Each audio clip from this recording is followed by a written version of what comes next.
Alright, I need to exercise. Music's playing, right? Cool. Ads are done. Well, 20 sit-ups it is. For ab crunches. Same thing. Gonna stretch first.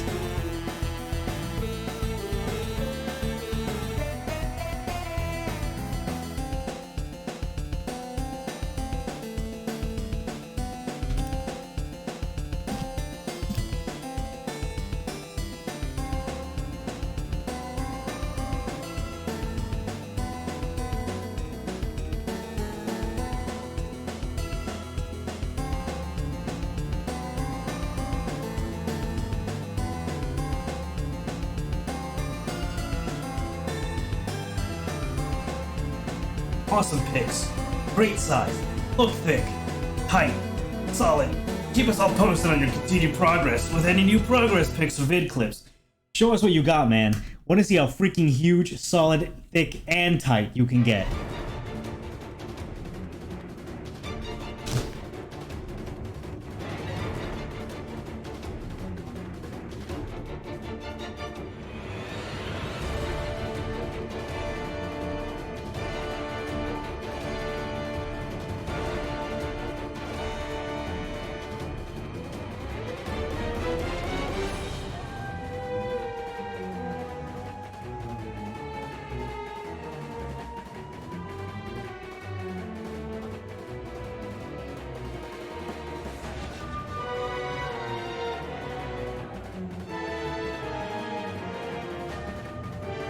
Tight, solid.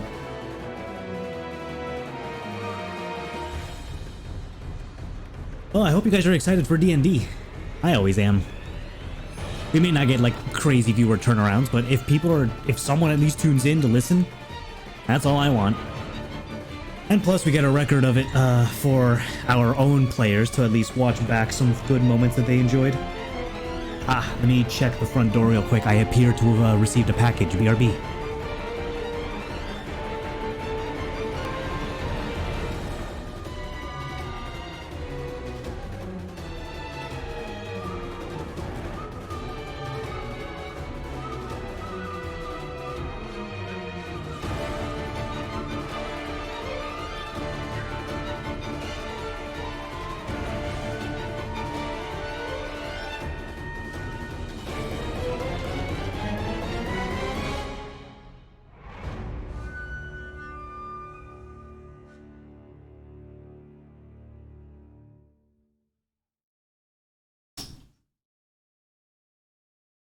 Wait, never mind. It's gonna arrive later. I misinterpreted the text message. Okay.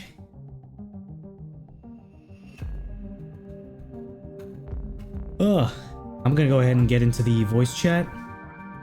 15 minutes early, that's not a bad time. Let's go. And then we need to set up Roll20. Sorry we don't have like D&D Beyond, or was it Beyond 20 installed? There used to be an app where you could see the like character sheets on Twitch, like an add-on, but I don't think it works anymore. It's definitely been disabled, I think.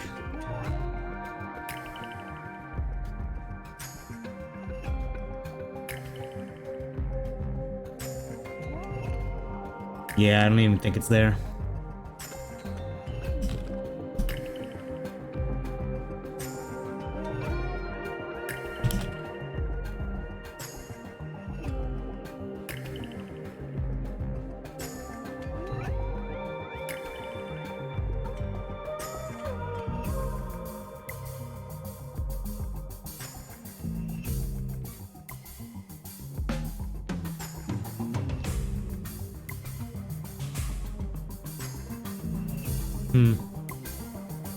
Nothing. No extension yet still. Oh well. I don't think we're going to be getting into combat today. Then again, anything could happen. Nah, the beginning's going to be a little tense. The beginning is probably going to be a little tense.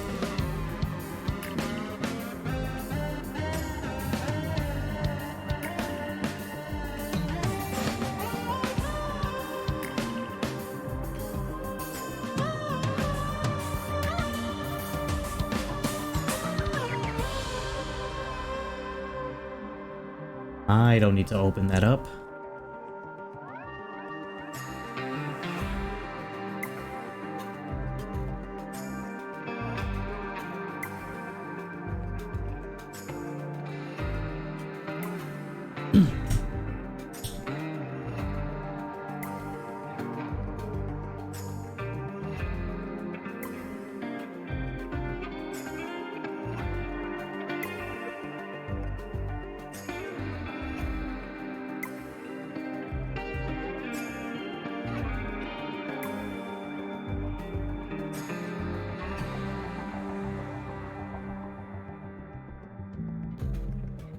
Let me get some music set up.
I love being early to D&D.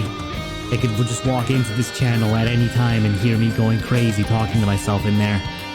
Of course they know that I'm a streamer, but you just walk into a chat and he's just rambling on and on.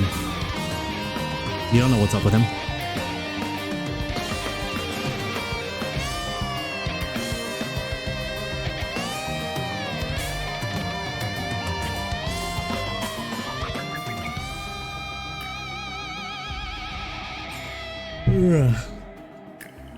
And I was surprised that even at the end of last session, Jules was the one that requested, not really requested, but asked if we had leveled up. That was the most surprising. I don't think he's ever asked if we level up. Usually it's Andrew.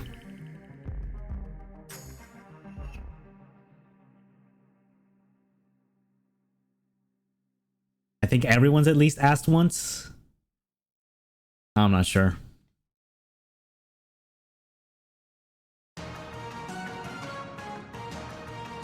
We defeated a boss that had lair actions, but it also was defeated sort of in a 1v1 scenario.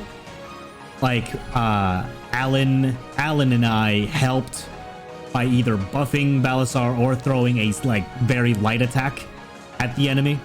But in the end, Balasar kind of pulled through all of that and did it all on his own, which was the intended, I think, result. I don't think he would have enjoyed if we all just ganged up on that boss. The strategic gameplay plan would have been everybody enter that room and throw hands. It would have been over in like 2-3 turns maybe.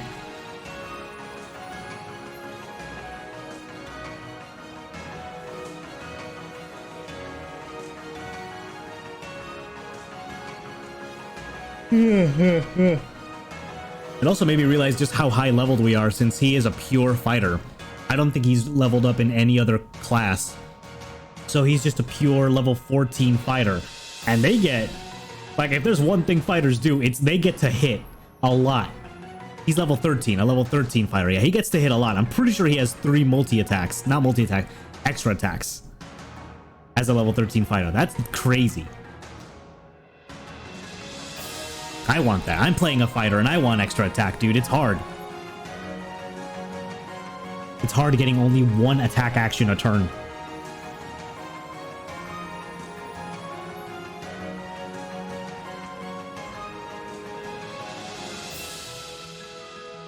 Level 5 is a pretty solid start for every class.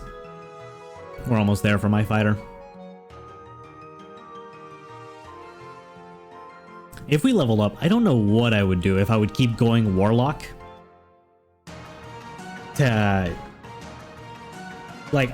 Next level Warlock, let's see, what would that get me? I've been looking at this for a while, but every time I think about it, I forget. Level 12 Warlocks would get just an ability score, so I'd probably just get a feat. No, I could also get another Eldritch Invocation. That could be fun. I think I'd just get the one that powers up my Eldritch Blasts. Looking pretty thick, solid, and tight, Smog. Looking. Oh yeah, you want dog. progress picks? Yeah, really enjoying your progress picks, dog. Ah, thanks, man. Hi, Dylan. That I told you that meme was from 4chan and bodybuilding.com, which is true. Go ask. But the original poster was like this gay guy on bodybuilding.com trying to solicit photos from bodybuilders. So, and he just spammed on it every post. that's a good like ego check like trap right there. I like that. No, man, I mean like, well, you got to see the pics. Yeah, looking thick, solid, and tight. I'm looking thick, solid, tight. Thanks for the motivation. Oh man. How you doing, Dylan? Oh, he's muted. He's deafened now. He hates us. Dylan's always hated us. He actually requested Misha to die because he just fucking hated us. Yeah, he did jump back into the. Did Misha literally get like the dragon stopped grabbing her and she went back to jump into its mouth? Yeah, Dylan literally rolled so he could kill himself faster. Bossar wanted to sacrifice himself, and Dylan was like, nah, I'm out, peace. Had 3 sessions with these guys, I'm dipping. Damn, bro. Bet you it's just like the BBE, or she's working for the BBEG or something. I don't want Betia to betray us, man. I like Betia. That's what elves do. Ah, man, that'll be rough. If Betia betray... I have no more to say. So. I have no more to say. I know things. Oh yeah, you do know things. I know things.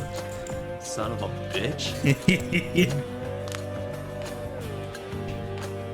I'm telling you, she's gotta be like a secret troll. A Russian sleeper cell. You got it. That could be it. Yeah, could be a KGB agent. We just need to make sure she never hears the passphrase. Whatever it is, don't say it.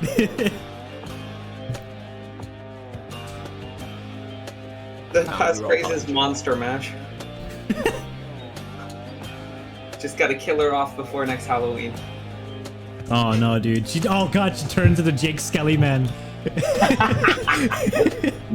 Dang it! You found out my yeah, that's just a skin that Jake Skellyman is wearing. Yep. Hi, Alan. Hi, Jules. Hey. Is Alan talking for you guys? Oh, there you are. Okay. All right.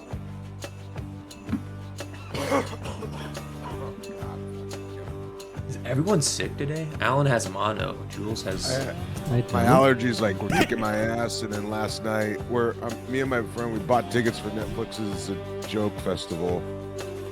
So we were just hanging out last night. We were just smoking and shit, and so it doesn't help my allergies. I can see that. But also, it's my friend that I love smoking with, so I'm not gonna not smoke. But surprisingly, like today, I woke up feeling like, oh, I don't feel as shitty as I thought I was gonna feel. I must be getting better. Oh, by the way, webcam's going away. Tolerance is slowly. Hi, chat. Oh shit. That or just weed is the cure-all, be-all. When you said last night, do you mean at like 6 a.m. or do you mean like at around a reasonable hour? No, like we went to go see Catherine Ryan. Okay, nobody knows. All right. No, sir. Yeah, she's a comic that's more famous in England, but yeah, we went to go see her like at 9:30. We got done got back to her place like around 12, and then like I peaced out, got home like around 1:30 in the morning. I love her. Oh, sorry, someone does know who I'm talking about. Oh yeah. I had a bubble pop in my head, and I'm like, it can't be her. The one that's like Canadian, but then English. Yeah. Yeah. Yeah, I'm like, I was like aware. My friend was like, is like a bigger fan than me. So she invited me to go see her. And then we're gonna go see Lily Tomlin and Jane Fonda on Tuesday. Hey, I know one of those. That sounds and then, familiar. And then, I know oh yeah, both of them. great. Watch Grace and Frankie. It's a fucking funny show. I mean, it's a show made for like middle-aged women, but it's so fucking good. It's good. It's really good. Really, really fucking good. Michael Sheen is great in it. Is the implication that just middle-aged women typically don't have humor? No. I'm saying like it's a show that's geared towards middle. Okay. Yeah, I just the Like that's like because they are older women. There's all these two women whose husbands are gay and end up in a relationship with each other. Oh no! My mom saw that show. Oh shit! And it's Michael Sheen. Oh, what's the actor's name from Law and Order? He's like been like in the original Law and Order. He's like been in it for years. Not sure. Well, he's also in it. They both play like they're in a gay relationship, and they're so funny.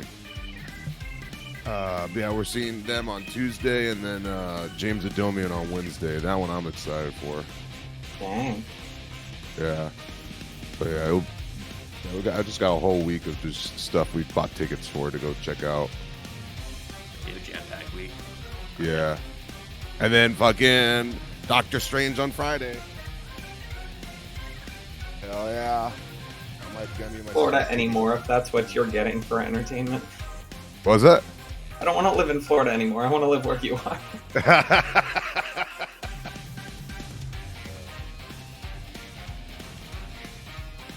Do you live in Southern California, like Los Angeles area, or? Yeah, born and Okay. raised in LA County, but LA. Hi. Hi, Tip. Is Tim sick? No, I'm He's just always tired. That's a first for a while. Mm-hmm. I was just like, yeah, Jubic is having a non-allergy spring right now, so they're great. Hot girl summer. Yeah, how we all doing?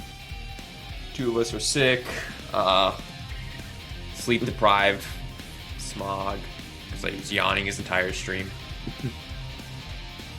I was up until 5 last night. So, 8:30. Not even with an alarm, just naturally, and then I couldn't go back to sleep. You just wake up jabbing your leg with an adrenaline shot, just... I mean, yeah. That's what pre-workout is for. Alright. Okay. Yeah. Is Brandon here? He is. Well, he's muted, but his his count is physically here. Alright, well, when we're... Define here. There we go. Present within your mortal form. Oh, I guess. Yeah, currently, no, I am not there. My mortal form is not at that location. I've been muted. Love this pan flute music. Who's ready for a nap? I'm ready to go to war. I am surprisingly We don't awake. need to go to war. we kind of do need to go to war, don't we, Sog? I guess Ah, witches. right. I guess witches maybe. We're in the middle of escaping a murder. Yeah. These we're- guys are rebels, right? These guys are traitorous rebels, and we work for the Romalian Empire. We have to blow them up. But the Romalian Empire would not agree that we work for them. Yeah. We're the Romalian Rangers. Come on, They've already disowned us. it's in the name.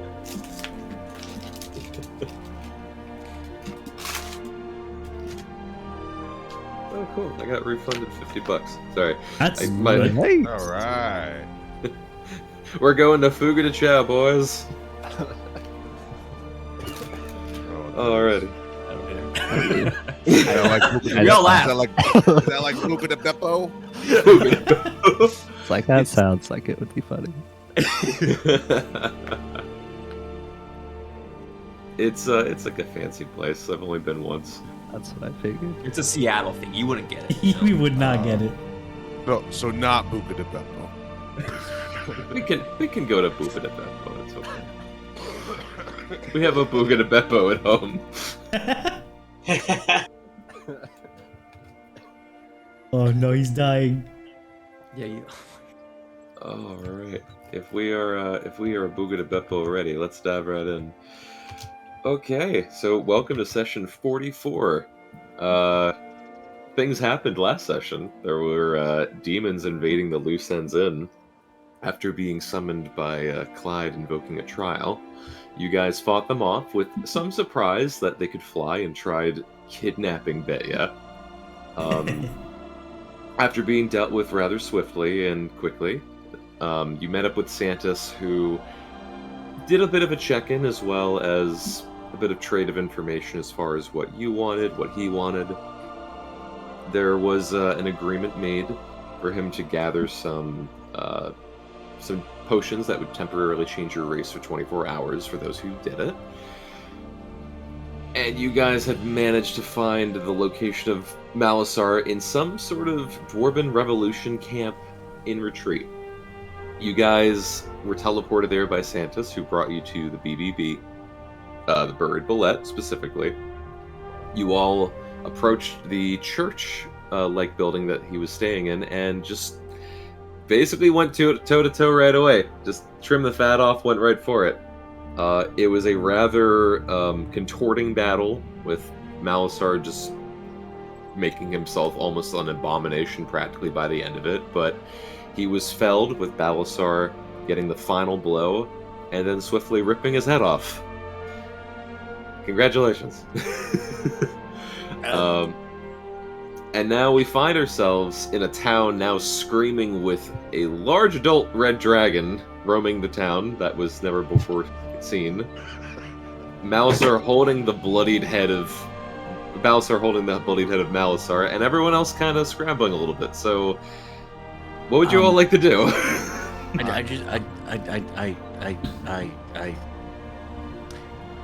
We're kind of glazing over a fact that there's a traitor among us. Oh? One of us apparently had the ability and used that ability to summon demons in the middle of the night. I warned them.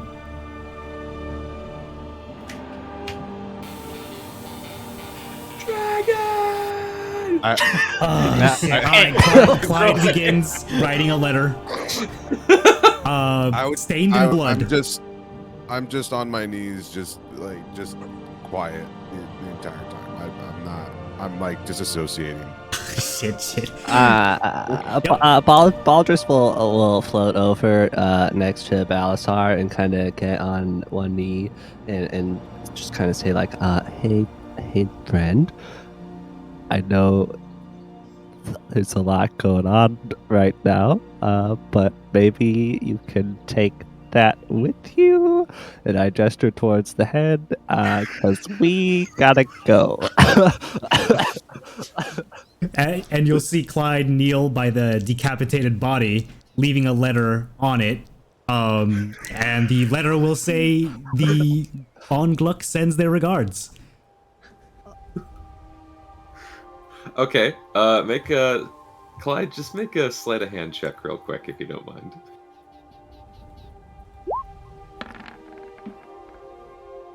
Okay, it's you believe it should suffice. Okay, just go ahead. Oh, go for it. I was just gonna ask if Balasar looked like he was responding at all, or just. I'm like still like just kind of a little bit disassociating. As I'm doing that, as I'm disassociating though, looking at my dead brother's body, is there anything that I see that he has on him that would pique my interest? Sword. You have a sick sword. Wanya was holding it in his, or Kess was holding it in his mouth, but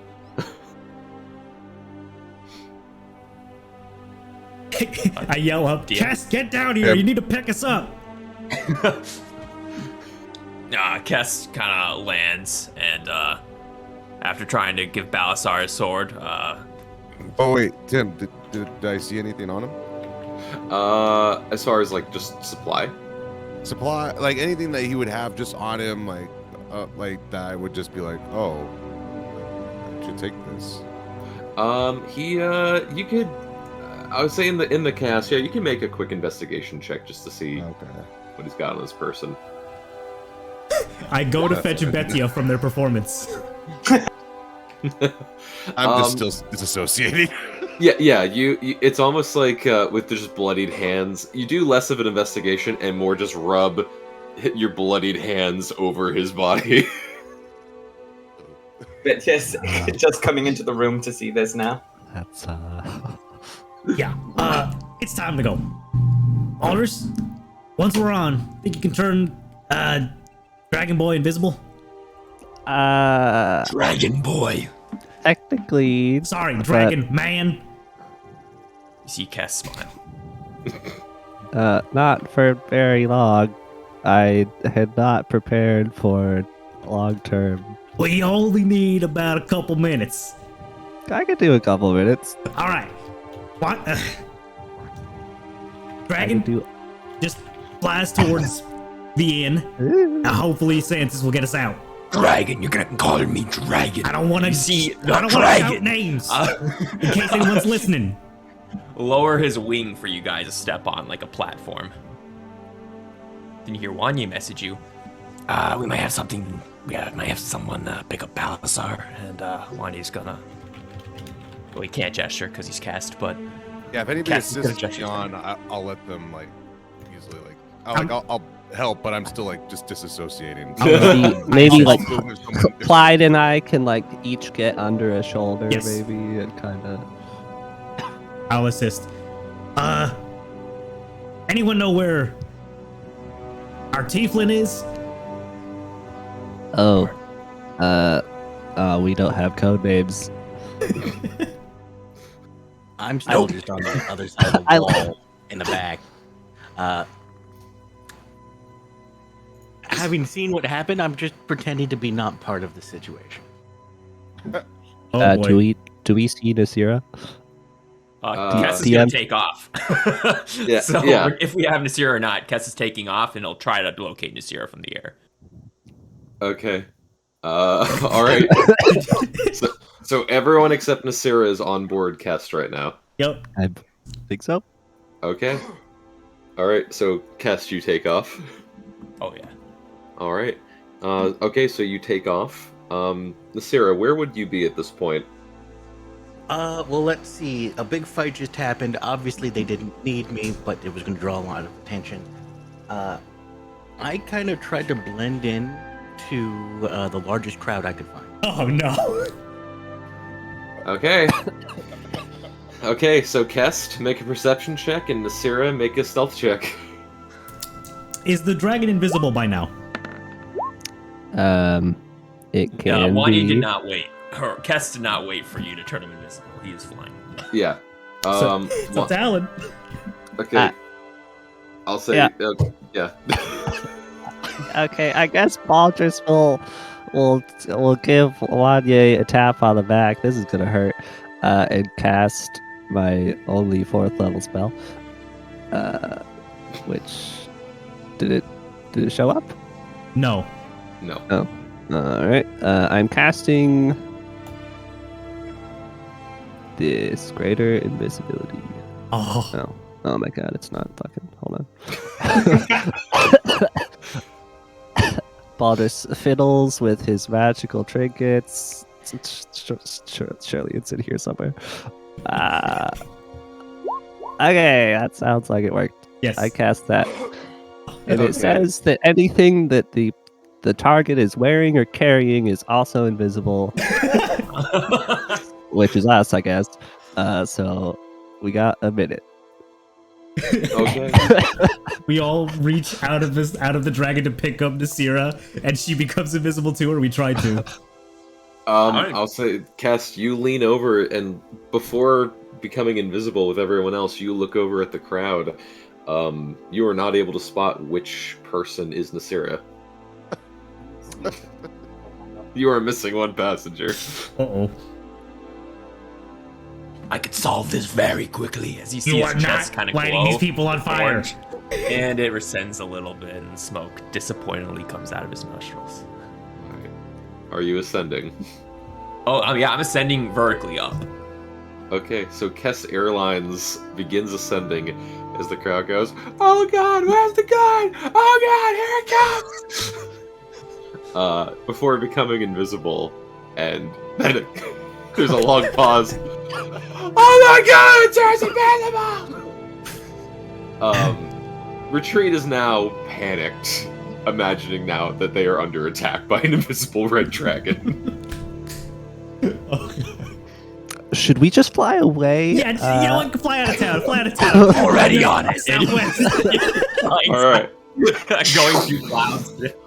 you go immediately up as the airplane seatbelt button sign turns on.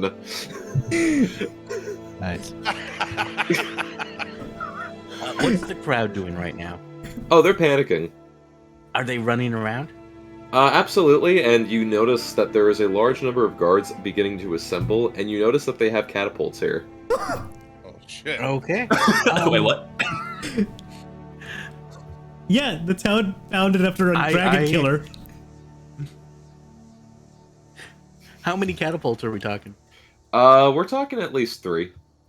3 catapults? Are they all together or are they separate? They're separate. You can assume that because of Rakir popping up, that retreat wanted to be prepared as well, in case Rakir came knocking. I am going to... Nasir is going to...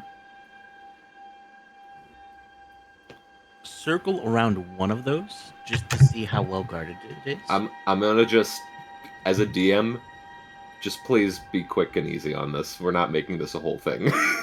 I'm sorry. Looks well guarded. Doesn't look like there's anything I can do.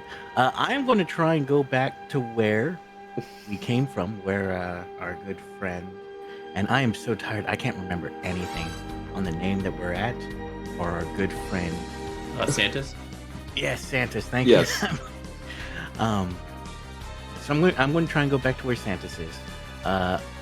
Except I don't remember where, so I might get lost on the way for a little while.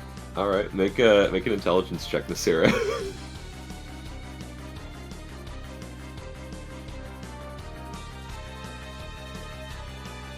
There it is. Damn. Yeah, Nasira, you haven't really been to retreat. This place is kind of turned around, and I'll say it takes the greater part of the entire day for you to find the buried bullet.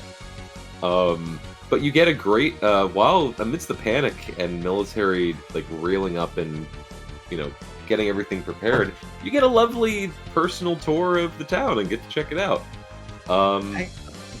Sometime way later in the day, you do find the tavern hole in the ground, the literal hole in the ground, as you get to the back of the tavern where Santas was waiting, and find a nearly passed out Santas just trying to keep himself up and awake, waiting for you. I will sit down across from him with just a smile, and I'll wait. He waits a second, opens his eyes slightly. Wait, is that? Oh, shit. I'm sorry. I thought it was a mirror. This is new. Where are the rest of you? I don't know. Oh my god. There might be screaming outside about a giant invisible flying dragon. I don't know if I'm proud or further disappointed. Let me think about this. Okay, so you need a ride back. Yes, please. Okay. So I forgot to mention that I can only do that kind of once a day. So And you guys just kind of awkwardly stare at each other till like around midnight.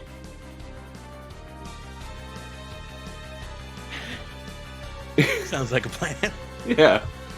Meanwhile, up in the sky, on Guest Airlines, after about a minute, yes, you do ascend to at least 10,000 feet high above the cloud line. It doesn't matter what the weather is, you're above it right now.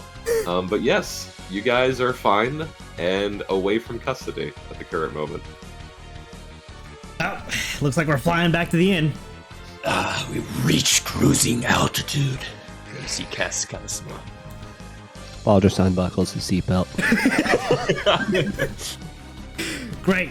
Thanks, Cast. Petya will be passing out warm towels and refreshments. That is not Betty's job. She does not do that. What is your job now? What are we? I mean, I know Cast, Baldrus, and we were keen on getting that fort. Balasar, well, I'm surprised you even met us at the inn. And you still want to hire us for something, don't you, Betya?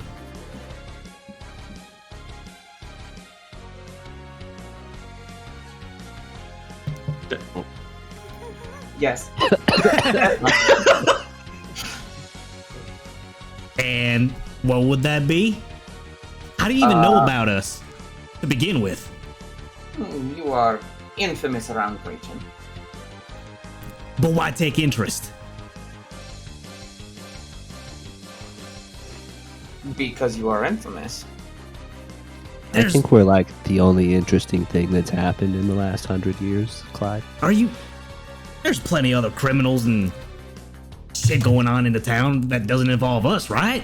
Yeah, but I mean, look at us. So I gestured towards the Sure. dragon and the... But we ain't done none of that shit before to gather that kind of interest. Right, yeah. I'm pretty sure anything that we actually did to cause trouble, the Empire's tried to keep under wraps. Like with the War Dog and the demons. Vampire play. So how'd you hear about that, Betya? Heard that you were one of only few individuals that was able to face down dragon and live to tell the tale. Yeah, I guess that would spark interest, wouldn't it? Yeah. Well, we're headed to go claim an old keep of another dragon's for ourselves. Is not same dragon as before. It's not there anymore, apparently. It is, yeah. He left though, I think. Well, that is dragon I am looking for to hunt down. So once you are done, Oh. Yeah, I See was Cass keen on kinda killing perks that one ears as up. well. What business do you have with your career as a jock? They burned down your village or something? might be a bitch. Someone dear to me. Oh. Guess I could say the same. You hear Wanye, not Cass, but Wanye message everyone. Does Petya know Misha? When you say everyone, do you mean Did you also everyone? message it to Oh Betty? yeah, except for Betya. Oh, okay. You can ask her yourself, Cast. You see Cass just kind of squint at you, and he silently stares straight forward and keeps cruising. This someone, were they a bunny folk by any chance? Betya's head hangs low. She does not respond. Hell. They do kind of have a similar accent, don't they? Yeah, now that I think about it. Well, surprised you ain't want to kill us for getting her involved in that mess. For any consolation, we're sorry.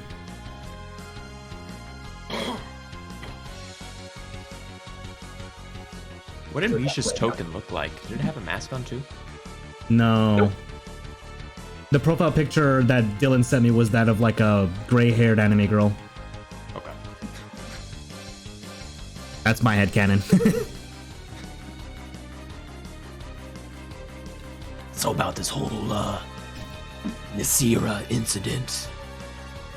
And you hear Wanye message you guys as well. Yeah, what do you guys think is gonna happen with that? Well, she's a resourceful one. Chances are she'll go back to Santas and get a ride back. Either that or just abandon us. I do not know why she's with us, other than the mark of Orcus. Don't she hate us? Yeah, obviously, He but hates us, it's like a mutual hatred, though. You keep your enemies closer, kind of scenario. I guess. I think she might like us a little bit. I don't buy it. I mean, I'm sure she'll like Betio, because, well, Betio ain't had the chance to fuck up like we have. Speaking of fuck Be up, sure about that. where are we? As Wanye is just kind of driving through clouds, having no idea which direction he's going. Swoop down. We should. Well, I mean, I'll gauge the direction of the sun, and we're just wanting to head southwest. We should see some landmarks. Go beneath the clouds so we can get a good idea. Wanya, make an intelligence check real quick. Can I aid him? Just because he asked first, I just Oh, want to okay. see. Okay. Wanye's a So Wanye, this entire time you've been traveling northeast, the opposite direction. Oh god. Which Clyde points out to you. All right. Gonna want to make a wide turn. Probably dip south. If we hit north, that's where Rakir is right now. We do not want another goddamn rock situation. You see Kess' eyes perk up. Wanye. North. I didn't. Seem People have said kinda- he's by the dead mountains. Adjust flight. Wanye. We need to get the keep first, Wanye.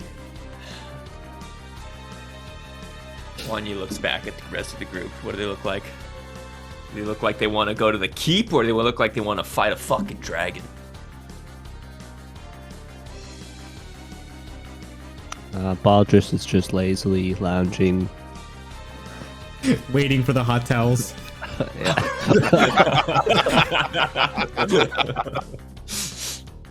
You see Kess just kind of blow cinders out of his nostrils, and he takes a sharp turn south. You know how Balasar looks. Still disassociating. Yeah. I'm just kind of looking at my hands. We'll probably need a Wanye. day to recuperate this event. Plus, we need to get back with the bounty hunters. See if they have anything to say, if they made it back. You mean the Romalian Rangers? Yeah, those. I mean, you could just make an in-flight call, right? Don't you have them in your skin book? It ain't been that long, though, so I doubt not much has gone on. How long has it been? We're still... Yeah, I This, guess this it's is like 12. moments, maybe like 30 minutes after the death of Malasar, which was early morning. Yeah. Yeah, good point. they've only been out. They've only been out for as long as you guys have been gone, pretty Yeah. much. So it's like not too long. Should we just meet them there? In the castle? I mean... Don't we That's still have to? Aren't there magical totems in the forest? There are. There still? should be two of them. So, if and we make it to the forest area before nightfall, we could take those out. It seems like a good plan of action. I could confirm they're extremely flammable. Yeah. Yeah, that worked pretty well last time. Right. Would the group be able to take a short rest on Kest's back? Oh yeah.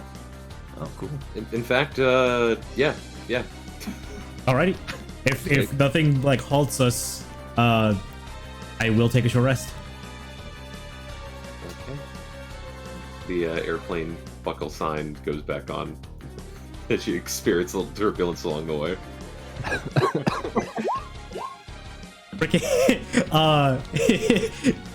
When there's spots of no turbulence, I will play like a song of rest so we can recover more hit die Okay. for those who need it. Sweet. Huh? Will I mean- actually hold up my staff and use it as Yeah, a there you song go. of rest. The turbulence adds extra, dissonance into the melody.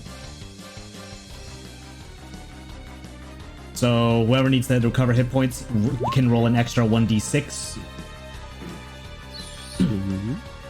Wanye, are you dashing? Yeah, I'm going as fast as possible. I'm not taking a short rest. Okay, hold on. Feet into miles per hour. Give me 1 second. Are you calculating the flight of a laden dragon? Of a laden dragon. The airspeed Quicker, velocity. yeah. Oh, but this is 6 seconds, so let me... Okay. Hold on. Divided by... I can't do math, hold on. There we go. There we go. Ooh. Okay. So... So... You can fly 80 feet. Dashing, it's 160 feet. Into miles, that is 17 miles per hour. Wow. You don't go very fast, Wanya. But it's not like the roads are designed to be driven 60 miles per hour anyways. So 17 miles for you guys feels like Yeah. 100 for us.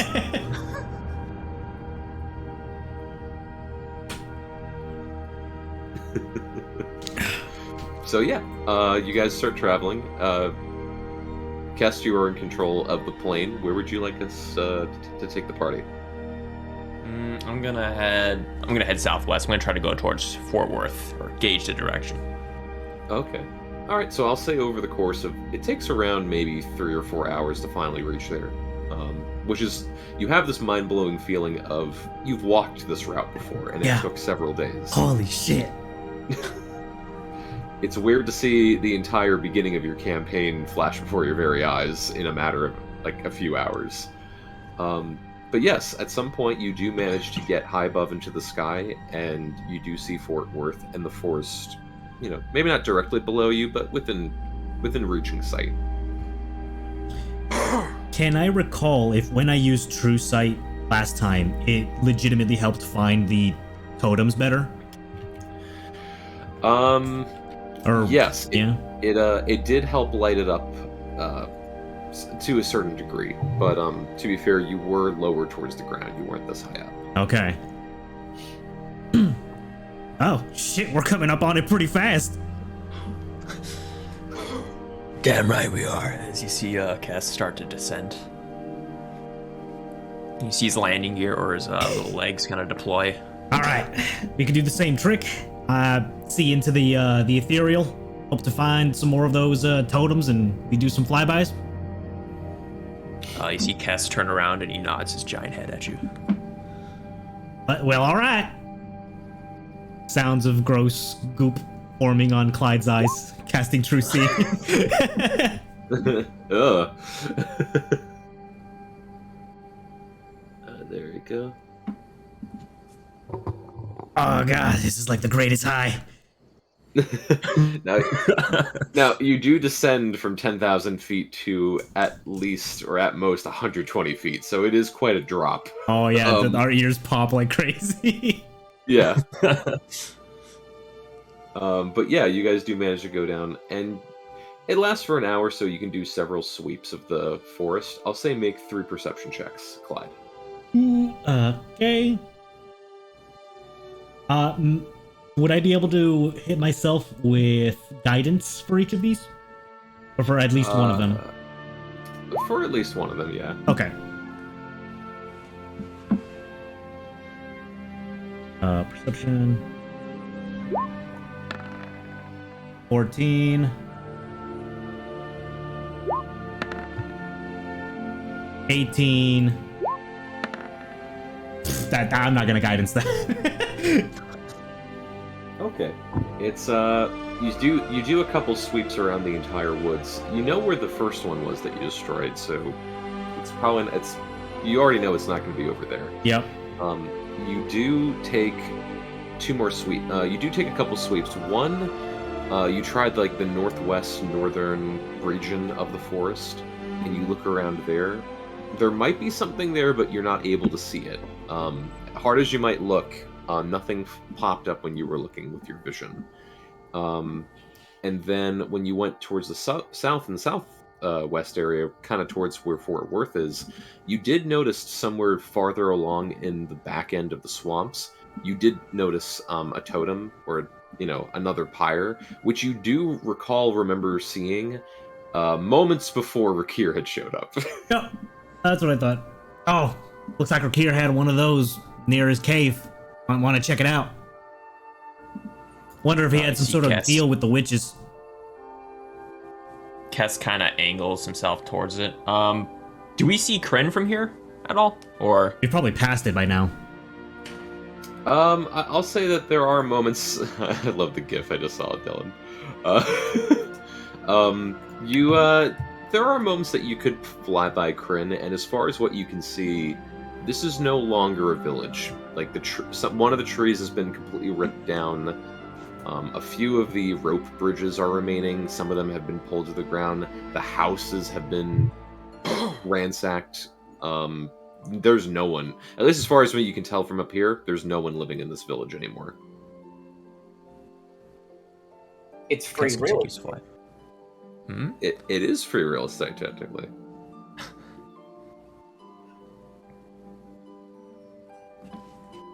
Clyde, how long? I need to drink. Clyde, how long do you have on your skin book? Coming up on the end of it. Contact R. Okay.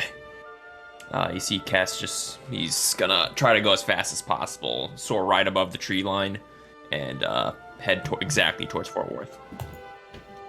So you're just beeline straight to Fort Worth in this case? You don't want to burn the totem? I thought we were totem hunting. There's got to be at least one by that cave, and we shouldn't head to the fort right away. We got to see what the scouts have to report. You see Kess begrudgingly fly from the tree line again, and he heads towards the spooky cave with all the gas.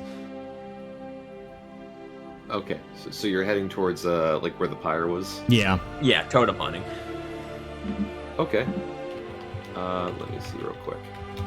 Okay, so you flew by Fort Worth, and then you're flying towards the totem now. Yeah. Yep. Okay. Let me double check. Oh boy. Okay, Wanya Kest, you start flying and you feel a small strain in your form. Can you please make a wisdom saving throw? No. I don't think I will, Tim. Come on. Oh my fucking god. Alright. It's above 10. Come on. You, at this moment, you are flying and you feel your landing gear tense up.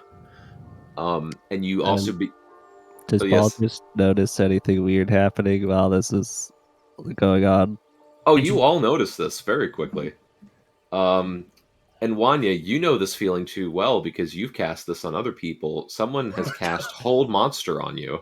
Uh-oh. And suddenly, Wanya, you are completely paralyzed and begin falling with everyone else. I cast Featherfall on Wanye only. Air masks just deploy from above him. Baldrus, yes. Well, I had a thing that can interact with saves, but I wasn't sure if I could use it. Which one was it? This. Oh, Flash of Genius. It says when a creature I can see within 30 feet makes an ability check or saving throw, I can use a reaction, but I don't know if I would have. Yeah, I'd say because you can see him. Yes, you can use this. So how much are you adding to it? It adds my intelligence modifier, which is +5. +5, so 17. Yeah. It still fails. Oh. Yikes. Yikes. So yes, the airbags deploy. You hear altitude repeat itself over and over again. the auction mass deploy out from these scales. It's a very strange sight. But yes, Wanya, you begin falling and feather falling back down to the earth. Guess we're doing this now then. Can I try to sneak a peek at who might have just targeted Wanye? You have no idea. Hell. Like you have the entire forest around you. It could be from anywhere. We're not in the fort. You're not in the fort, but essentially you are crash diving to one of the areas of the swamp just west of the fort. So yes, you are making a crash landing with Featherfall into the swamp, and after a period of time, Wanya, you do touch down in this very goopy, icky swamp fluid.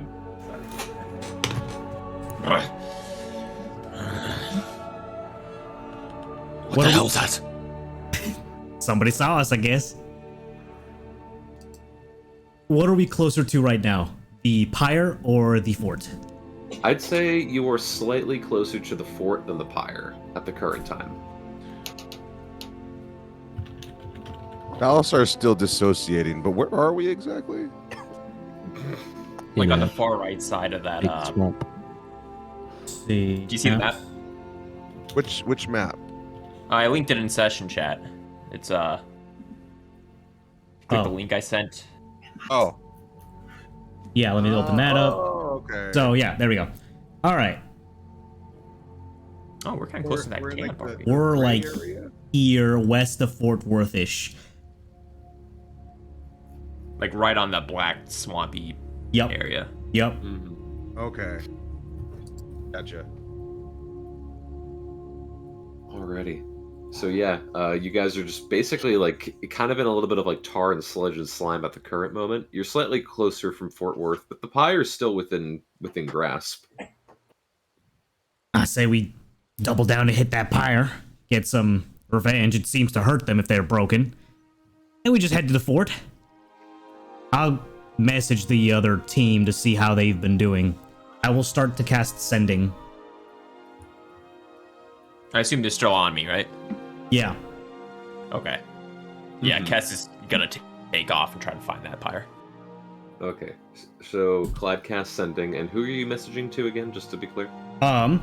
Chuck. Okay. All right. Chuck, you are still trekking through the woods. It takes a little bit on foot to get to Fort Worth, but you think you're almost there. All right.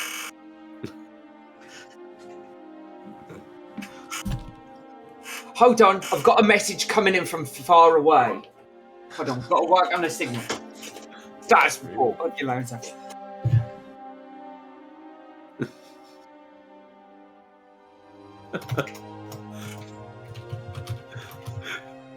Wait, does Chuck type, like pull out a typewriter and type their thoughts, and that's how they send it?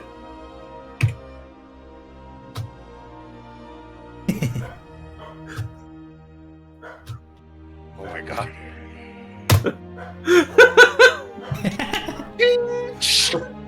Beautiful. Thank you.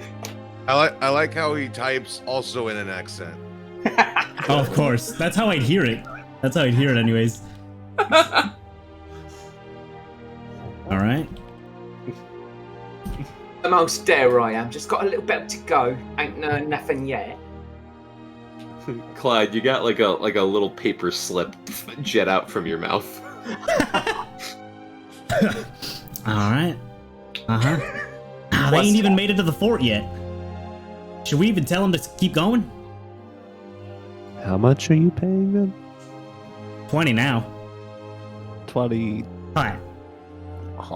It ain't really much of a bother to me, but if witches are aware something's going on, they might have upped their defense.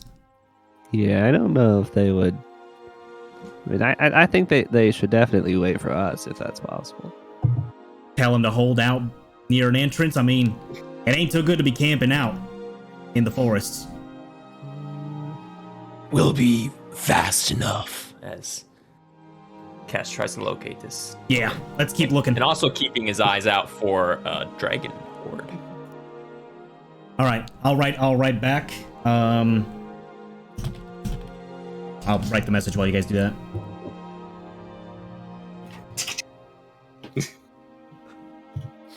As this is going on, Balsar, are you still disassociating?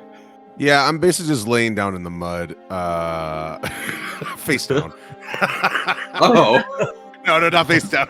But I am just basically just like on the ground. okay. And then I look like a pout, like almost like a pouty teenager. Like I'm just very like just not even here mentally. do you still have the head? No. I did not take the head with me. Okay. Like if you were That's- going full Shakespearean. No. I'm dealing with Did you drama take the now, like sword? that level of drama. When Kest offered you the sword, did you take it or? Yeah, if you were like just to put it back on me and everything, I have them. Yeah, I would have left it on you. If so, I was gonna regurgitate it in front of you, but. Yeah, canonically, you just as you see the sword just fall on your lap, covered in bile and cinder. No words back. need to be said. Yeah.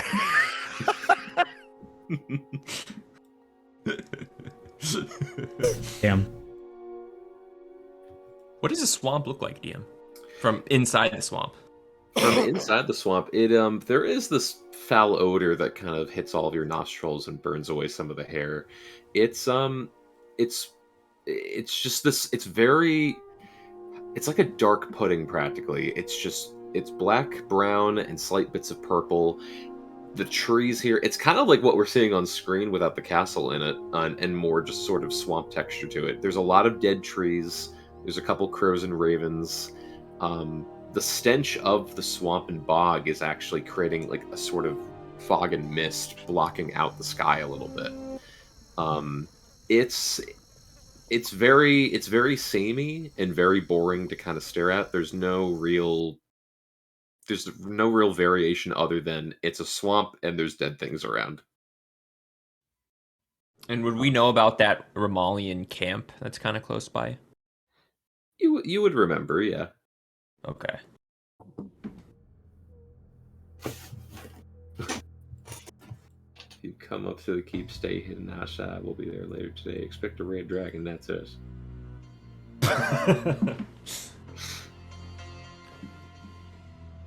Do you guys wish to take to the skies yet again, or to sit amongst the muck? Baldrus has not gotten off of Wanye. Are you able to fly again? Are you like what happened? Look, performance issues happen even to the best and greatest dragons, okay? Pilot error. Yeah, it's Guess as long as we don't fly too high, it shouldn't happen again. I'll stay just amongst the tree lines. So you see Wanye take one step in the muck, another, and he's gonna keep accelerating. I assume everyone's on him besides Sierra. And he's gonna leap off and head kind of towards the mountain and kind of circumnavigate the mucky swamp area. All right, and a question: who other than Kest is in, and Balasar? Who else is in the swamp right now? Oh god. I'm still riding on Kest. If he's able to move, then I'd still be on him. Okay, Did we, so did we cannot this is more just like backtracking a bit. Did any of us fall off Est or No. I was gonna have us roll for it, but the feather fall came out pretty quick, so I just did crash landing. Okay, yeah, then just canonically, I like because I'm not really like bracing myself. I did fall off, so yeah, I'm in the middle. Okay, so and you try to climb Kest. No, I'm just still in the mud. I'm kind of like, just leave me here. We ain't doing that, you sad sack. I kind of sink a little more deeper into the mud. Fucking Artex. Artex! Balzar! You're sick. Stop being sad. All right. You see a ladle kind of scoop him up with my wing. I just gently put him on my back. I'll say, as you try to scoop him, Balasar, can you make a strength saving throw, please? Oh god. But can he though? Does he have the strength with him? Okay. God damn. Wanye, like even, a ladle. even unintentionally, I'm Apparently so. strong. You're just strong. You do feel a bit of tension first, Kest, trying to pull Balasar out, but you do manage to pluck him out of the swamp. It's mostly me doing that toddler thing where they just put all their weight down to the base, so that it's hard to pick them up. You guys ever dealt with that? Where you try to pick up like I know what you're talking about. Yeah, I've dealt toddler, with it. and they're just like forcing themselves on the ground somehow. Mm-hmm. Somehow they just weigh 1,000 pounds all of a The sudden. ancient dragonborn technique. Yeah. The thick dumpy technique. I don't want to see any thick dumpies while we're in the swamp. All right. And you guys travel for a time going through the swamp. And again, the smell is quite rancid. And you hear just a cacophonies of like frog-like croaks and roars come from around the swamp. It's around just around midday. So there's a little bit of light peeking through the fog and the mist. But overall, you know the direction to go and travel's unimpeded for quite a bit. There is again just a lot of the same type of scenery repeating itself over and over for a while. The bog itself is quite thick in material, so it's counted as rough terrain, and your speed is halved while you're walking through it, Kest. Can I try to take off from it? You can try. Alright, I will definitely try. All right, Get a please running start. Make a strength saving throw, please.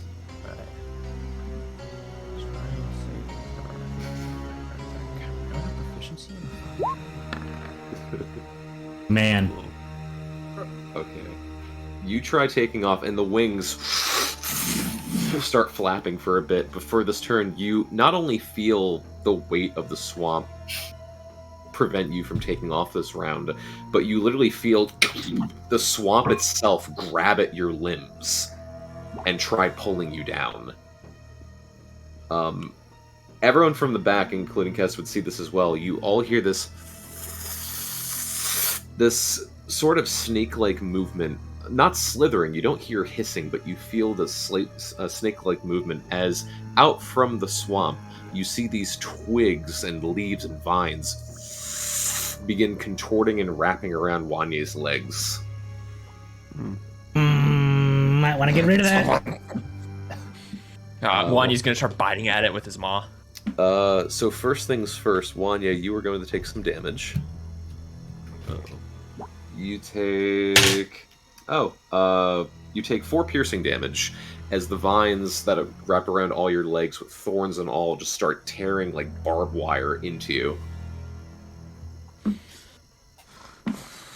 You see, Cass, he's pretty angry at this. Not necessarily because of the damage he's taken, but the fact he's being emasculated yet again in front of all of his friends. As he's trying to rip these vines off, and he's just embarrassed. Okay, would you like to try again? Oh, yeah. Okay. You can do it, buddy.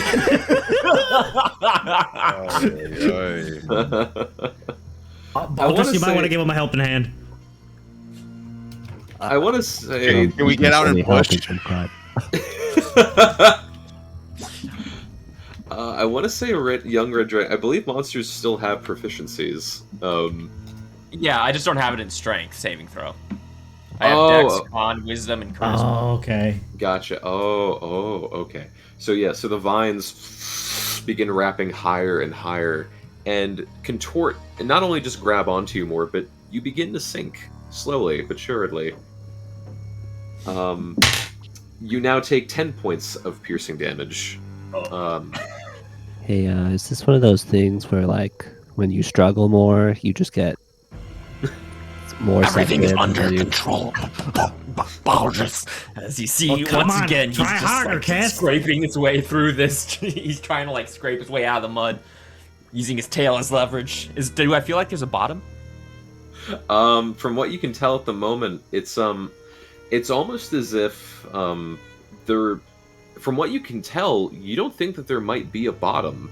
Like, it was rigid enough and firm enough that you could walk on top of it, but now it's becoming loose, and now it seems like it's deeper than it appeared to be. Can you imagine how pathetic you're gonna look if they find the bones of a dragon inside of a swampy area?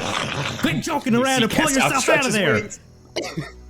And he's gonna twitch his left and his right wing. He's gonna try to push up against the mud once more if I can. You have a Okay, D4 yeah. with guidance. You can keep going. With guidance. Yep, All right. that was my guidance. God damn these rolls. Roll it. Better, but With guidance, Yeah. you know, Roll- I can roll a- roll D4. Yeah, roll- we're roll a good, D4. we're good. No, watch it. Look at that. 4. Whoa. Okay, Baldrus will activate his flying boots, and I will use another charge, a flash of genius, to try to aid Wanye in getting out of this swamp. So +5 to whatever he has currently. Okay. So 19. Yeah. Yes, with much effort, Wanya, you finally get this flash of genius, and your wings seismic kind of slap the ground. You literally slap the ground itself with your wings, and you see the swamp shift actually slightly as you do it. And it's enough for the vines to slightly loosen as you pull away from it and take off. Told you I had it. I think you were gonna die there. We would have been a fossil. We.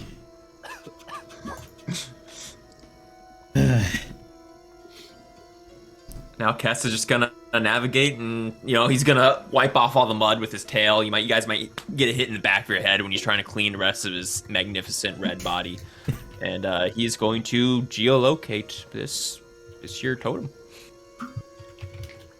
Okay. And I'll say, remembering as well where Collide had pointed out, you are heading the right direction. And over the course of like another 10 or so minutes, you do get to one of the bank edges of the swamp, and you do see another similar looking pyre.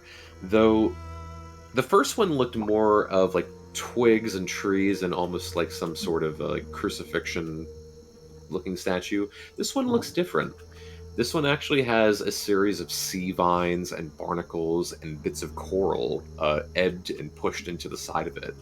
And you notice what appears to be this large, some type of foliage and sea aquatic version of some kind of snake, of some kind of eel, made of various bits of foliage, but also some bits of sea material. Does this thing look like a religious idol or just some random creature? Make a religion check. Like Actually, a dragon. Not so much as a dragon. Baldrus, you can make either a religion check or an arcana check. Okay.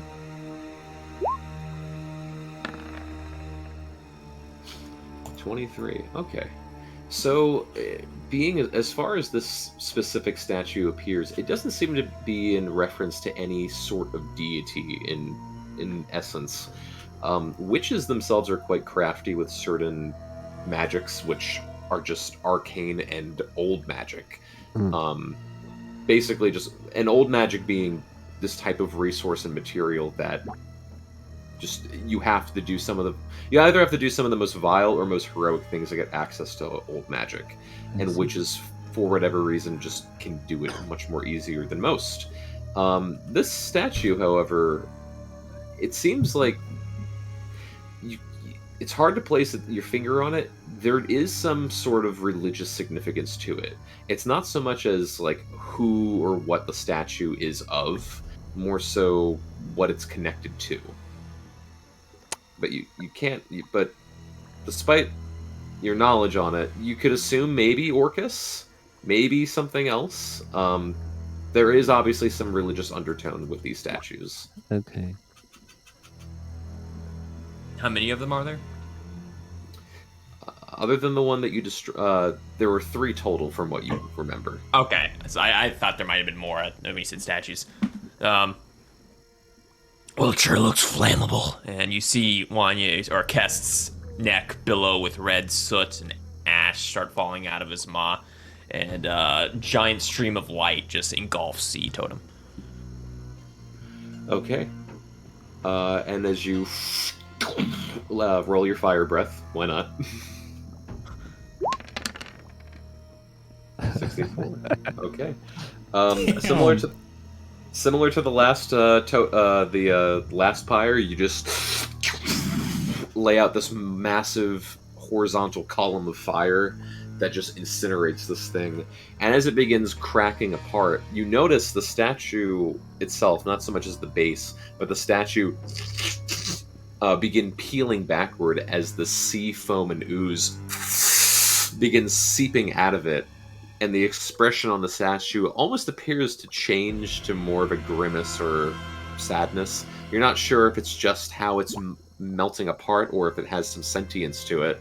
But yes, the statue begins crumbling and melting, and this brackish amount of like sea foam and liquid emanates out from the pond as it disintegrates to the ground. It is more odorous than the swamp, surprisingly.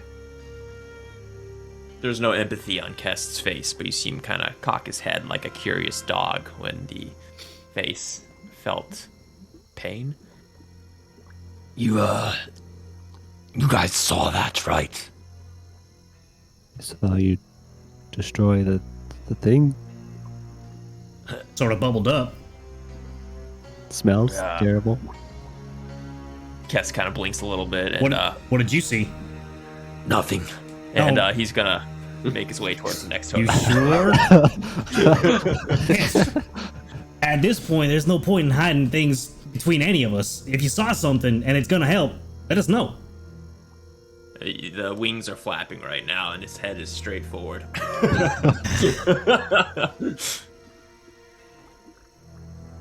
Do I know where the third one is? Or None of you have been able to find the third one, actually. You found one that was east, and you found one that was southwest. So your best calculation is somewhere north or northeast or northwest. Could be the Siren Lake. Are there any like observable differences in our surroundings or just like the feel of the area after destroying that? Yes, perfect tangent. There is a certain point as the statue is melting, there is this pulse that steps out from the statue, which then this massive, large pulse emanates from somewhere in the middle of the entire forest that then hits all of your backs. And then you hear from the faint distance a cacophony of screams and yells and howls. Can I roll an Arcana check to sense some sort of magical, like, dowsing rod, some sort of magical wavelength to, like, guesstimate the next one? To figure out, like, exactly where it might be? Yeah, if it's northwest or southeast. I'll say either survival or Arcana for this. Okay.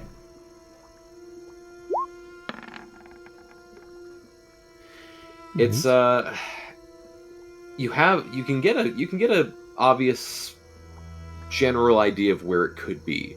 If you're thinking more in the sense of like a perfect triangle per se, or something close to a perfect triangle, you have a general idea that it's probably somewhere northwest. Looking at the map specifically, you're probably thinking somewhere just slightly northeast of Siren Lake. Yep. Okay. Where like pinpoint exactly, you're not sure. You'll have to search for it when you're there, but you do have a general idea of where to search. Let's head towards that lake. Do I see the mountain peak from here? The mountain peak. Of Duggar's Hill. Seems like there's like a mountain on the Siren Lake. Yeah, sorry. Sorry. I was thinking up ahead. Yes. If you fly up just a little bit, yes, you do notice a very large, kind of mountainous. Not so much as a mountain, more of a large rocky hill, um, at the base of the southern part of the lake. Yes. And would Kest know what sirens are? Make a history check. This is gonna be important. I'm gonna roll history on Wanye. In case someone needs this. Oh, I think this is what you copy pasted in Wanye, but yeah, just in case. Actually, yeah, it's the same thing. So 14. Okay. As far as like sirens go, like the base tale of pretty sea woman that screams and tricks men and sailors into aquatic fornication that never or rarely ever happens. That baseline of it. Was there anything specific you wanted to know about them? Yeah, I wanted to know if they affected dragons and how far, like if they could convince my friends to jump off my back into the lake if I flew over it. That is a great question. As far as sirens go, they are pretty. They're quite powerful when it comes to the siren song, and it's less about even though the myth and legend is of like oh, those male sailors, they just don't know how to keep it in and not fuck a mermaid or something. It's more so just fey magic. It's not gender specific. It's not thing specific. It literally anything can be affected by a siren song. It's that powerful. Ooh, in that case, Kess is gonna increase altitude ever so slightly to like 500 feet, I'd say, and try to go towards the mountain. Oh, careful. I want to get hit by that spell again.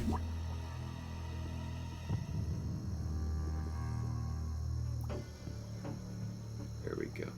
So where are you flying to again? Are you still flying towards the lake, but just higher? Yeah, towards the lake and trying to go like northwest. Or northeast, I should say, towards that mountain. Okay. All right. So you start flying towards that direction. And as far as you can tell, there we go. Just navigate this around.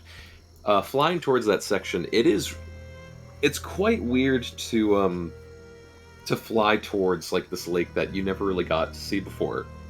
But as far as you can tell, it is this beautiful looking lake, and nothing from the swamp smell or visual wise is really affecting this area.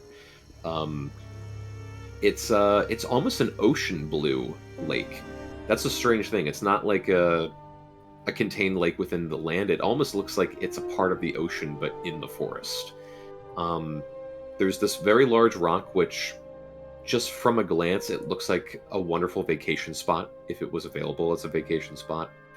Large amounts of trees. You see a little bit of a rock bed in the outer skirt of the lake. It's a very beautiful looking vista.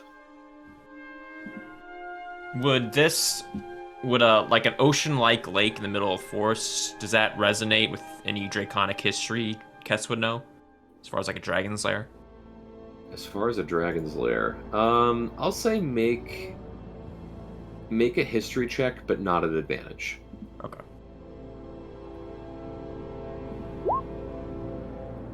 Well, no. Hey, look, man. You went out to the ocean, and it's probably not out there anymore. Like, I don't think Pretty deep. I don't think dragons live under the ocean. I'm not sure. Yeah, that's conspiracy theory. I'll just keep my eye out for the totem as I fly towards the mountain. That was still the funniest frickin' thing in the world. Yeah, that's great. All right. So if you guys are looking for the totem more, and I believe Clyde would still have, maybe just a drop left of true seeing. It is an hour, so it's up to you, yeah. I'd say this is literally the tail end of that hour, so I'll say Okay. both you and Kest can make a perception check. I am going to guidance this.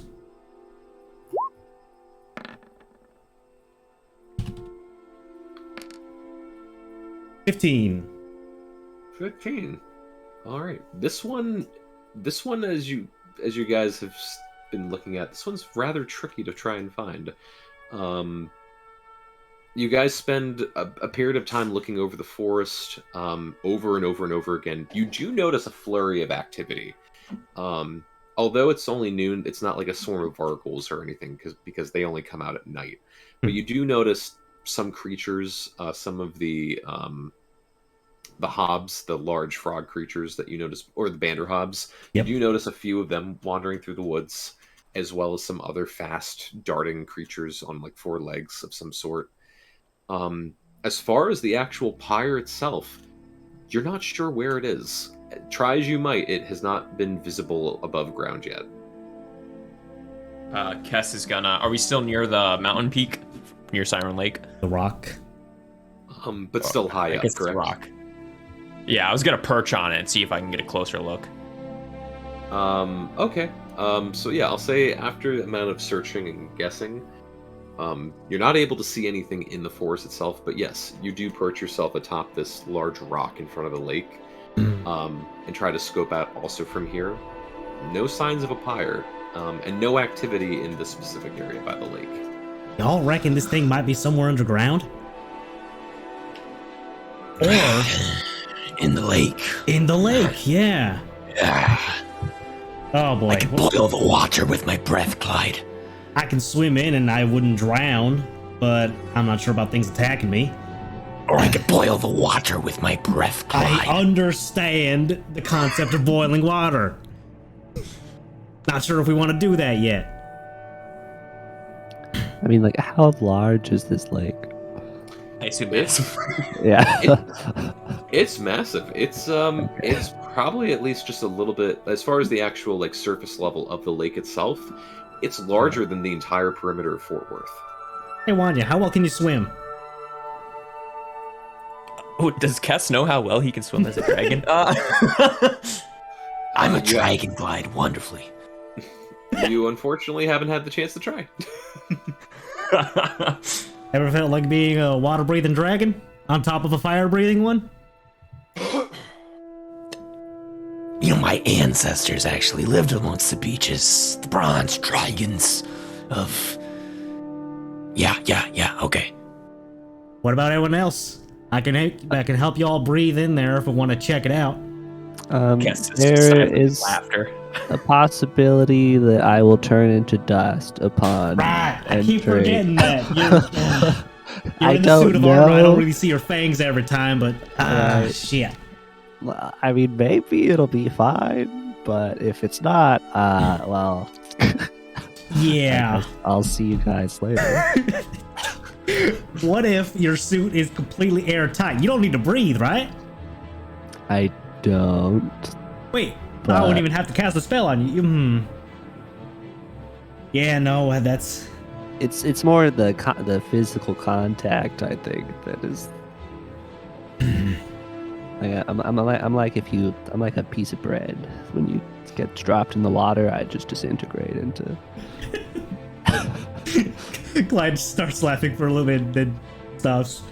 You could wait out here. Is there anything on the rock that's like that we've caught the attention of, perhaps? As far as what you can tell, the lake itself is quite placid and calm. There's a little bit of serenity in this area, and there's quite a few moments of peace just chilling out here by this lake. But at the current moment, as far as activity, nothing other than you guys. I mean- Kess would know that dragons used to like devour large amounts of hoard to store in their stomach when they're relocating their hoard. Would he be able to fit a human-sized baldrus in his stomach by any chance?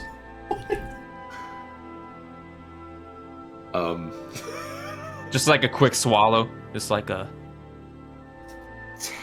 Technically, I see And Kess since smile at you. since Baldrus doesn't need to breathe, there isn't a suffocation problem. Is it possible? Brilliant thinking. I appreciate you looking out for me. Could I fit in the bag of holding, baby? Didn't you already do that? Um, Oh no, we put the pharaoh in there. I mean, Probably. How much do you weigh? Like, I wrote it down. Hold on. Depends what else is in there. I think we emptied it out, didn't we? We can empty it out. Oh, guys, I know how much money I have again. Which is You've had money this entire time. A surprising amount of it, considering. But the bag's like, it's mostly full of garbage. So I think we could empty it, most of it out if we needed to. Well, I mean, that'll help us take you in there, but you won't be able to see what's happening. Y'all recall how Kreen was cursed or some such, and they required siren's tears? Anyone remember that? Right. Yes. I mean, Guess this not. is the lake where we'd get them from if we wanted to.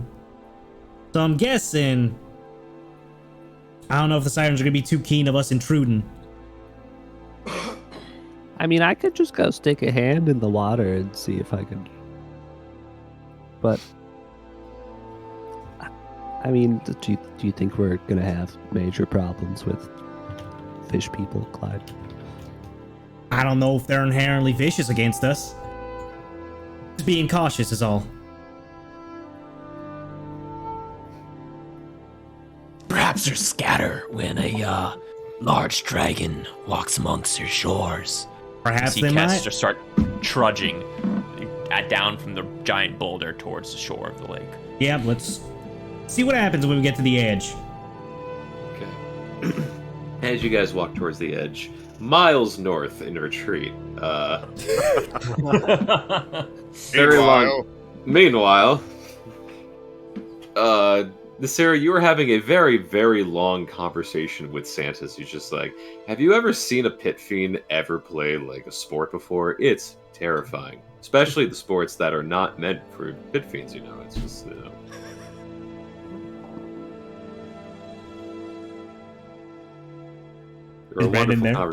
You're a wonderful conversationist, Nasira. It's like I'm talking to a spitting image of myself right now. You're such a good listener, by the way. Brandon, you might be muted. Drop of drool rolls down Nasira's Yeah. I think Nasira has done the whole draw eyes on their eyelids to fall asleep and pretend to be awake. Honestly, classic Nasira move. I can see it. Sorry, I took my headphones off because I'm just like, ouch. I'm really enjoying the fact that in this session right now, I don't have to do much because I am just so out of it. And so, no, I gotcha. So, Santa's just basically just has a conversation with you. So I'm just giving you a few minutes. If there is anything you would like to ask him or talk about him, he is a resource directly for you right now. Where do fiend babies come from?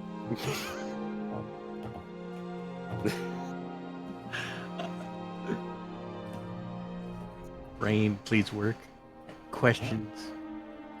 Questions. I need questions. Yep. The craziest thing I ever saw was a pit fiend playing football. Gave birth on the spot. Used the baby as a football. It was the craziest thing ever. Really? Yeah. That would be crazy. Well, when you're in the Nine Hells, you get kind of used to this sort of thing. But I'll admit, you get surprised every so often. By birth giving football playing pit fiends. Mm-hmm. Yeah. So, how was your trip killing this guy? How'd that go? I never really got to ask. Well, he's dead. As I Okay, said, great. there is panic in the streets. Giant invisible flying dragon. Mm-hmm. He was also a giant himself, I think, for a while. I wasn't exactly where the fighting was. I was worried of them escaping, so I kind of went around the side of the building. Oh, okay. So you pulled a me, basically, corral a bunch of people to get into a task that you have no interest in, and then just watch from the sidelines. Okay. No, if I'm working the look, I should go along with the attitude. Hmm. There you go. I agree with that. Thank you. I'm blushing. I can hardly tell. That's the illusion magic. I'm sorry. Um.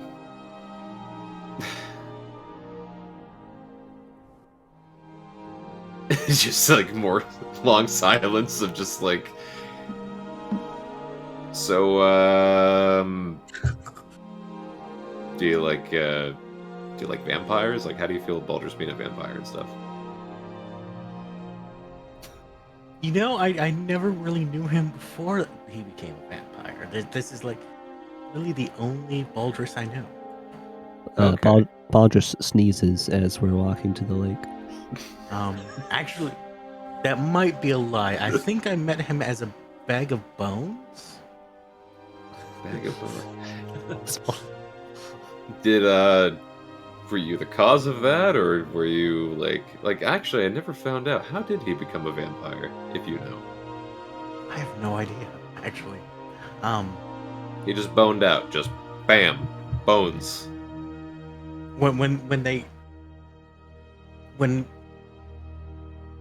I met them, they needed help getting to somewhere, and I was their guide. Okay. And at that time, he was apparently dead. And then he wasn't as dead. Okay, so he just boned out, is what you're trying to say. Like, Yeah, he was boned there, then he turned to bones, then he wasn't bones, and now he's not bone Baldric. Okay, yeah, because that's the thing that I'll admit. There's times I'll get patrons at the bar, and then suddenly they turn to bones. I'm like, what the fuck? I'll throw them in the back, and then guess what? Day or two later, they show back up at night as vampires. It's the weirdest fucking thing. But hey, keeps the money going in and keeps the customers going, so I'm not complaining one fucking bit. Yeah, I mean, if they come back, that's just more that you get to sell. Exactly, and it's a good show. It's not every day that you're serving someone drinks on the counter and then they explode into bones. How much how much money people pay for that? Not a clue, actually. They don't pay for anything. They just sort of scream and run out with the drinks. But I would have people pay if I could get that set up. It's given me ideas in the Nine Hells and stuff, actually. Yeah.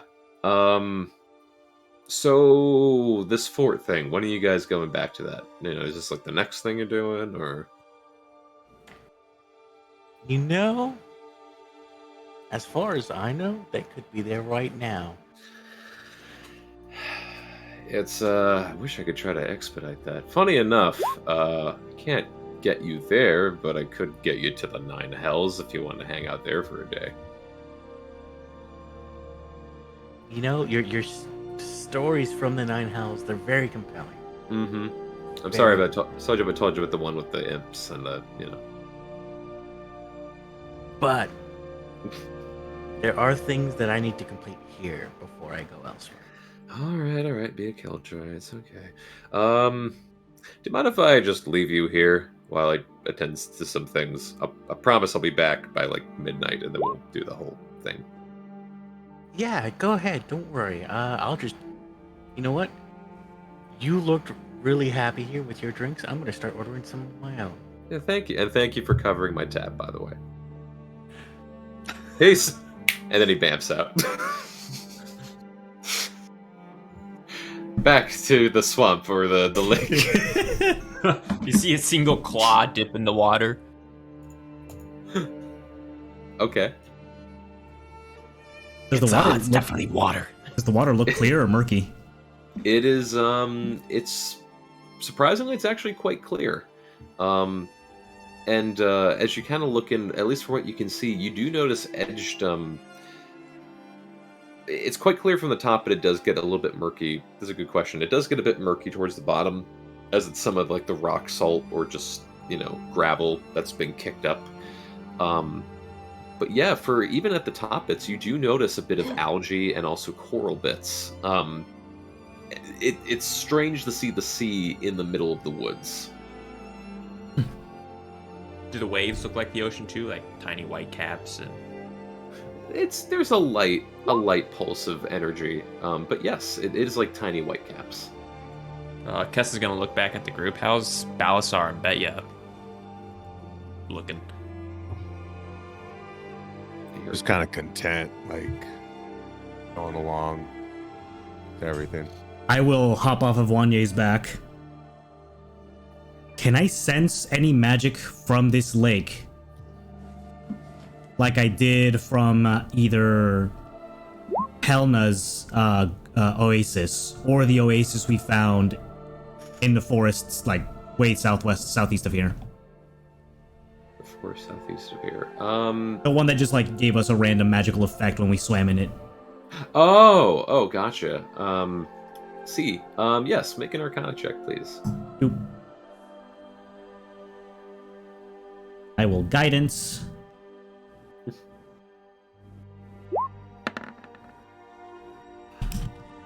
Other than the 20. Ooh. That's good. As far as what you can tell as far as energy in this lake, you don't, dissimilar to the pond or also the Palina's sort of scrying lake, you don't sense anything magical about this lake, other than the magic of friendship, of course. But yes, as far as the actual lake and water itself, you don't sense anything different with it.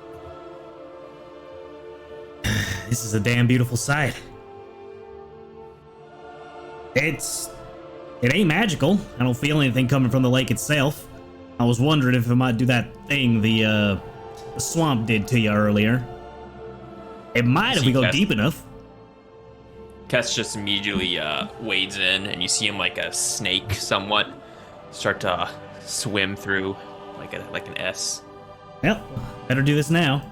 I will cast water breathing on everybody. Even if Baldur's doesn't need to breathe, I will still cast it on him since it's up to 10 people. Let me get the spell description out. Baldur's, you get gills along your neck, but you still don't use them. I'll put my finger in him just to see what it feels like. Can I, while this is happening, see if my hand melts off if I put it in the water? All right. So you, Baldrus, you put your hand into the water. Immediate pain. Oh! Okay. Oh. You take 20 points of acid damage. Okay. Holy shit! I am not going to the water. Not doing it. I'm sorry, guys. Yeah, nope, understandable. Holy shit, the drawbacks. All right, I gotta think of a better way to achieve immortality. Yeah, you Just stay trying out here, bud. trying to put his melting skin back on. You walk it off. Yeah. Do I have any way to? Can I like write in your book or something? If you want to put your name on it, sure. You're not. It's not gonna do anything weird, is it? All I get to do is talk to you anytime I want, while your name is written on the book. Okay. Yeah, Baldrus will sign the book so that there's some line of communication between us while he's sitting out here. I'll write that down. Now, I do have to write in the book to communicate. Might be a little hard to do underwater. Right. As the mountain echoes my voice. Out of the water.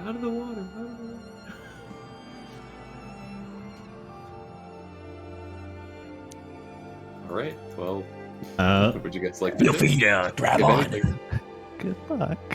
Yeah, you know what? I'll just grab onto like the back of Wanye and dive right into the water. Okay. All right. Who is accompanying with? Is everyone accompanying with? Other than Baldrus? Yeah, I would like to try to find a discreet place to hide out of sight-ish, if possible. I think I'll stick with Baldrus. That's fair. Thank you. Okay. So Baldrus and Balasar are staying above. Betia goes where Wanya goes. Or Cast in this case.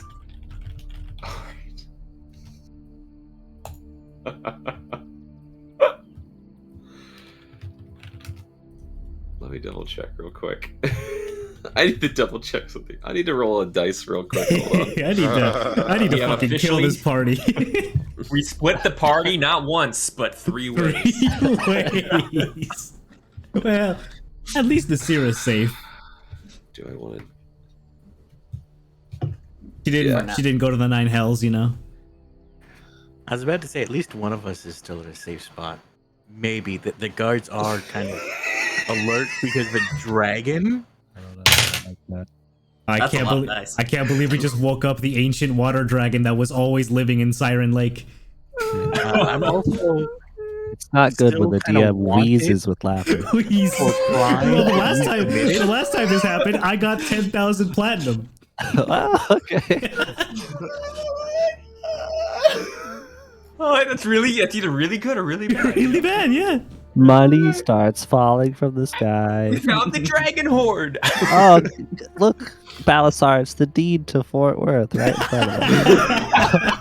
It already has our names on it. What the hell?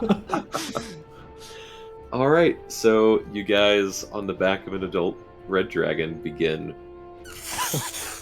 going into Siren Lake, and your ears immediately get clogged up with water. You have water breathing. Mm-hmm. Other than, I believe, Clyde, because it's underwater, you don't really have a swim speed, so it's considered rough terrain. Okay. So whoever doesn't have a swim speed, this is rough terrain for you. Wanye being you are the plane, now the submarine. Submarine? A red submarine. We all live. Okay, you are in the water, and you're looking around at first. There's nothing in your immediate vicinity. It's like semi-clear, semi-hard to see. Or at least your immediate horizontal vicinity is very clear, but there is this large amount of clouded dust below you. What would you like to do? I'm gonna slowly descend and just not go straight down or anything, but just try to find where the bottom is Okay. and gauge how deep it is. Are you going quickly or slowly? Slowly. Okay. May you please make a stealth check? Awesome. If that is what you wish to do. I have a +4 to stealth. Look at that. Let me see real quick. What's this? Stealthy son. I need to. Oh fuck. Oh, okay. And you just want to keep going till you hit bottom. Yeah, like follow the shoreline, like when we waded out originally, just kind of stick to the bottom, going deeper and deeper. Mm-hmm. Okay. Swimming like an eel. Yeah. Okay. All right. Just need to double check something. So yeah, you, like an eel, just begin very slowly going down and down and down and down and down. It's quite deep. And make make a perception check real quick. I have blind sight and dark vision, if that helps. Okay. Okay. So at this point, Oh, there no. comes a point that you finally, after what feels like forever, and I've been in this situation, and this thing legitimately terrifies me. You are completely surrounded in clouded dust for a long period of time, and you literally don't know what's in front of you until it's right up on you. And this goes on for a very tense, maybe 3 minutes. Afterwards, you finally breach this cloud of dust, and you do notice the bottom of Siren Lake. At the very, very, very, very, very bottom, you notice this arcane torrent with small cracks of electricity, a large whirlpool underwater with this emanating blue and cyan light in the middle. Make an Arcana check. Make an Arcana check. Yeah. Just actually, Arcana or Religion, your choice, Wanye. Can all of us? I'll say yes for all of you. Would this look like the whirlpool we saw in the Dragon Shrine? Which Dragon Shrine again? Not Ruanwa. It's the. Oh shit. What is its name? What is this freaking name? The one that you saw before Ruanwa? Trident Commando. Yeah. Okay. Okay, Clyde. You'd be able to know. Only Clyde. I'll say yes. I'll actually say yeah. I'll say Clyde and Wanye would know. Bet you if you are still accompanied, you can roll as well. I mean, Some esoteric shit, guys. that nat 20's enough for me, so I'll Okay. just listen to Clyde. Sounds good. So at the very, very bottom of Siren Lake, you notice this large, swirling, arcane, like torrented whirlpool, and you all know, instinctually staring at this thing, especially with how massive it is, this is a direct portal to the elemental plane of water. Does he just look back at you guys? God, fuck. And it finally, and I'll also say, thinking back to it, you think of Trident Commando's lair, and you did see what appeared to be the beginning of some kind of swirl. There probably is another portal to the elemental plane of water underneath where Trident Commando's lair is. You also think all the way back to the Hydra lair. There's probably another portal there as well. Oh. There are... It finally connects that there is probably a series of portals to the elemental plane of water underneath Olive Breaker. However, that's at the very bottom of the lake. There is something in front of it that also catches your attention at the exact same time. A sunken treasure ship. Goonies. You notice this very large gargantuan form with massive limbs and this leathery, yellowish, brownish skin texture with these large multiple rows of teeth. You notice these long, almost dreadlocks coming off the head, as well as these massive paws with webbing and claws in between, and a multitude of tentacles sticking out from its sides. Thankfully, it is asleep, and you rolled high enough on your stealth check, but you come nearly face to face with a gargantuan-sized kraken. Yo!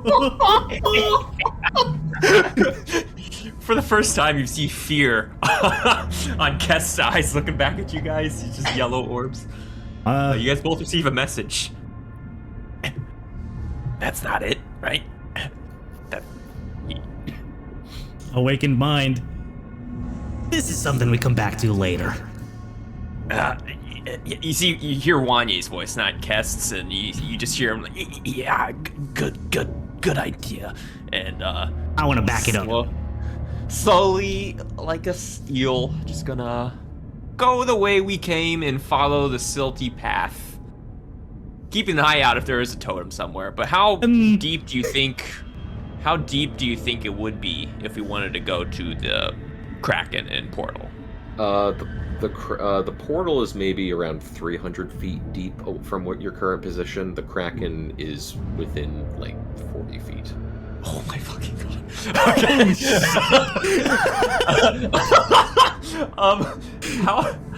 Okay. Can we see the surface from here, or is this like the Twilight Zone? This is the Twilight Zone, bro. You have a bunch of cloud and soot, like cloud and like the rocks like because when rocks get hit underwater, there's kind of like this large amount of gravel dispersed around. You can't see this.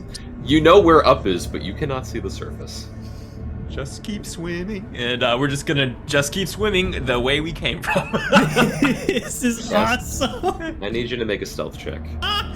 Can I guidance him? Hold on. How many of those do you have? It's a cantrip. Okay. Oh my god. Yeah, please guidance me. That doesn't make noise, right? That doesn't make noise. It's a touch spell. It is so- vocal somatic, so hold on. I require. You're underwater. I am underwater, but I mean, sound travels better in water. Somatic basically just means touch in this case, so you can simply touch him without uttering the words. Thank God. Oh, if that's all right, yeah, then yeah, I guidance. All right. Stealth. Whew, stealth. Oh, yeah, let's go. Keep rolling again. Keep roll the d4 just in case. Yeah, roll the d4. 26. All right. You very carefully and gingerly, with your wings, just flap them through the water ever so slowly. Oh my god. You see the eye slightly roll open and then shut again. As you slowly and surely ascend what feels like an eternity. But after now 10 minutes, making sure you take your time, you finally rise above the layer of soot and rock in the water, and you now see the surface. I assume Baldur's. I don't know where Baldur's and Voss are, but if you could see us, you'll see that Kest's giant paws are kind of shaking as they enter the sand, and he seems a little shooken up. If we breach the water, once we get above it, Clyde will just begin cackling out of both fear, excitement, like giddiness, and just letting it out for like a solid like 10-20 seconds before catching his breath and swimming back to the shore. What's with him? It's just a lake. You ain't gonna believe what the hell's down there, Baldrus. Holy shit! Alright, come on then. On top of a portal leading to what I assume is the elemental plane of water, there's a kraken guarding it. You've heard of a kraken, right, Baldrus? I think so. Probably. I've read a lot of history books, so yeah, I think so. In layman's terms, it's a gigantic octopus monstrosity. Probably Like could have swallowed us whole, dragon included, if it saw us. Oh. But it didn't. But it didn't.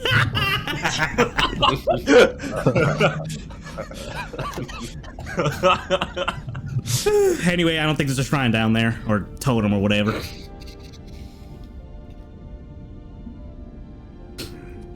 Clyde is still shaking. Yeah, Kest is just silently just like standing there and laying down in the sand with his head. What is Betya like? Bet you're fine. I can't believe it. That's amazing. Listen, after everything I've been with you for the past, a couple of days that I've known you, I'm fine.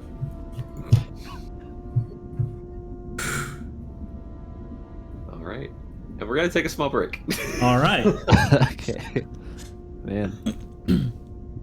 That is... I kind of want to Google what a combat rating of a kraken is, but... Of a gargantuan one? No, thank you. I just know they're supposed to be like literal disciples of the water god. Yeah. These guys are ancient guardians of... Hey, Tim, can I talk to you real quick? Sure, yeah. It's not nothing scandalous. It's just like more, like just like He's gonna fight going the crack. like a talk about going forward stuff. Yeah, no worries. Yeah, let's meet in secret chat. All right, I'm a BRB. I'll just run an ad. Why not? Good idea. Whew. That I'm really Crazy. happy that we Imagine rolled if very you well. failed. Yeah. Imagine What's if I got meant those by previous that? rolls, the strength checks. I mean, it would I have do been have pretty the- crazy, but it probably I don't know, somebody would not have made it out. Yeah, we were like hundreds of feet below the surface. I do have an ability to re-roll an ability check if I spend a sorcery point, but the problem is I'm a dragon. I don't think I have access to sorcery points. Ah, no, I don't So- think so. That was spooky. Literally could have all died right there. Do How you cool. have legendary resistance that you could shuffle into the stealth region?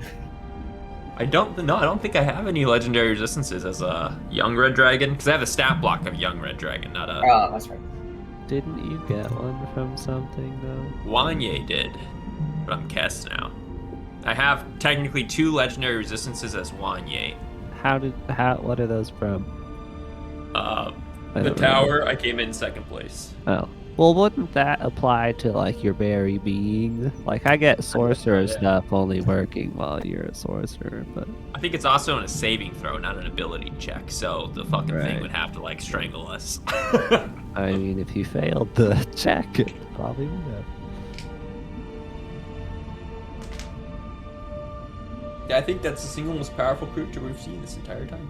Besides, like, the brief encounter with Orcus. For Baldrus, this lake itself is a worthy foe. I think that's the first time that I've put my hand in water that actually melted it. Jesus. 20 damage for a Just a hand tap. dunk. Yeah, like if we got crashed in the lake, Baldrus probably would be like. Oh, well, I mean, if we were riding on dragon back and crashed into the lake, yeah. we Like probably if- would have if- had to if jump our- off. Yeah, true. I might have been able to do that. Look, all I'm saying is we should just, like, drop giant rocks into the center of the lake and see if we can awaken it. I don't. Just Clyde does. fly really high above. That would be crazy. Clyde does want to try to commune with it in some way. It would be pretty sick, man. Yes. It would be sick. What is their I'm gonna get. what is their disposition compared to a dragon? You know, do they also see us as insignificant, I think Are they're they- literally like or are they? angels, gods. Like, I don't know, man. Are they like super intelligent? I Not sure. would, maybe. I don't even know. I don't know the stat blocks of krakens. I don't even. Yeah, I don't. That's what know Clyde wants to really know. Anything about them. He needs. I know the lore, not the stat block. I think the stat block's like. I don't know if this is a spoiler, but I think it's like 20 something. If I'm I gonna could, pop everything. if I could astrally project myself under the water to have a conversation, to at least say hi and see how he would react, I'd do that. I got something to talk to about my icon for this. You could trigger a trial right on the shore and it would come to you. Oh dear. I'm glad I didn't do anything at that moment. Like, Tim could have easily just been, "This is your trial." As soon as we see the fucking Kraken, I'm like, nope, I'm out.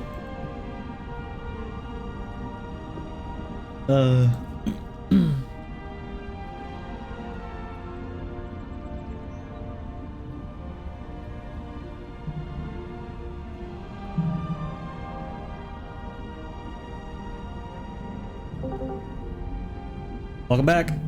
Welcome. Hey. Just fought a kraken and we did it.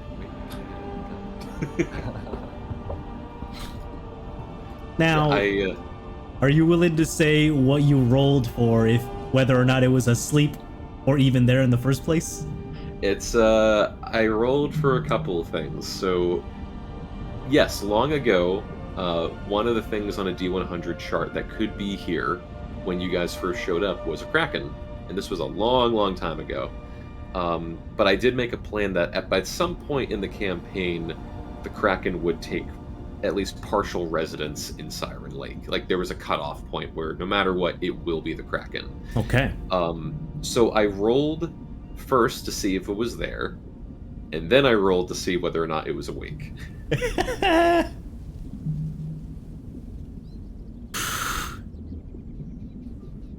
Oh man, kind of want to talk to it.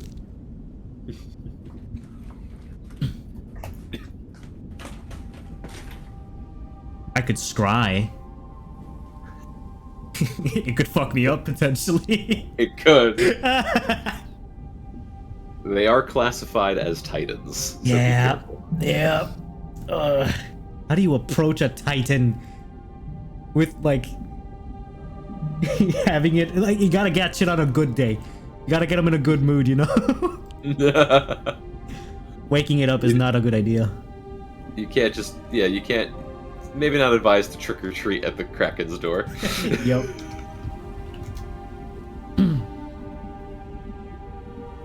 Alrighty, I'll be right back. If I attached a heavy rock to a bottle with a note inside. I just started sending letters, love letters to the Kraken. Now Baldrus that- can that technically speak like 20 words into a rock, and then the rock will just repeat the 20 words over and over again. We could just have somebody talk into it and drop Yeah, little. Do we decide to talk with the giant seafaring god Kraken? I wanna. I really wanna. Look, if there's a Gotta there's a approach. book called Leviathan Awakens. If you ever watched the Expanse series, we could call the episode Leviathan Awakens. If we ever awaken it. Easy. Let's hit level Easy. 15 first before we start awakening Leviathans. Oh yeah, well, yeah. I wanna wait till I'm level 15 before you. So do you, bitch. Leviathans. No, let's fucking go, man. Do it right okay, now. yeah, Let's... alright. What he's gonna do? He's gonna walk on land. He's gonna be like, "Hey, yo, we can just shit talk him from the shore, literally like a foot away from the shore." Maybe that's why there's no sirens around. Just fucking ate him. Or, yeah, that. Oh, man. The portal to the water dimension just leads to his, like, bachelor pad. Yeah. His siren harem. Maybe that's where Krista Jock went inside his stomach. He just ate him. Oh, man. We were so close to death. I don't know, man. If it's mindless and wanted to consume, then yes. If there was option to speak, What's your swim speed? 30. So Yeah, I think mine's 20. oh, okay. So wait, so if Yeah, you're but it's half your speed, what's half your speed? My speed's 40. Oh, okay. So I could actually swim faster than you. Yeah, and I think Baya would have been fucked because she's like 15. She would have to stay latched onto you for the fastest speed. Jesus. How many gargantuan creatures can we lose Dylan's characters to? Let's Oh my find out. That, yeah, that could have happened. That could have happened. Fucking A. I just immediately latched on that water portal, the whirlwind portal, is its bachelor pad. And I'm like, yeah, it would have a nickname like the library for it, just in case Mama Cthulhu came. Have you been studying? Oh yeah, I've spent all day at the library. Okay. I don't want to be Yeah, Mama that's Cthulhu college. if that thing was a gargantuan. Mama Cthulhu just sends off all our kids to different planes of existences Like- for their formative years. I just want to know if Clyde, through his own pact magic, shares kinship with that beast. Or Are you the Deep Seeker or whatever it's called? I'm Great Old One, but that has a lot of tentacle imagery to it. Yes, it does. So I don't know if a Kraken would share some similarity. There's one If, way like- to find out. If it spoke abyssal or somehow, I don't know. I feel I like a think Kraken that- is a more natural type creature rather than abyssal. Or like, I thought the Kraken was cited as one of the great old ones. interesting. Or maybe that was just my own flavor text when I made a character for it. It's dependent on, well, it's Tim's world, so it's dependent on that. One way to find out. One way to find That's when out. we drop Multiple, rocks on them. multiple ways to find out.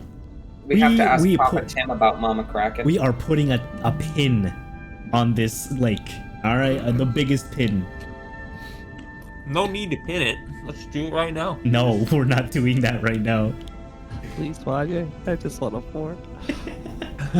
Yeah, like we're gonna exclude Baldur's. We're already excluding poor Brandon out of our adventure today. We can't exclude Baldur's now. All right. Baldur's cannonball into the water. Ah!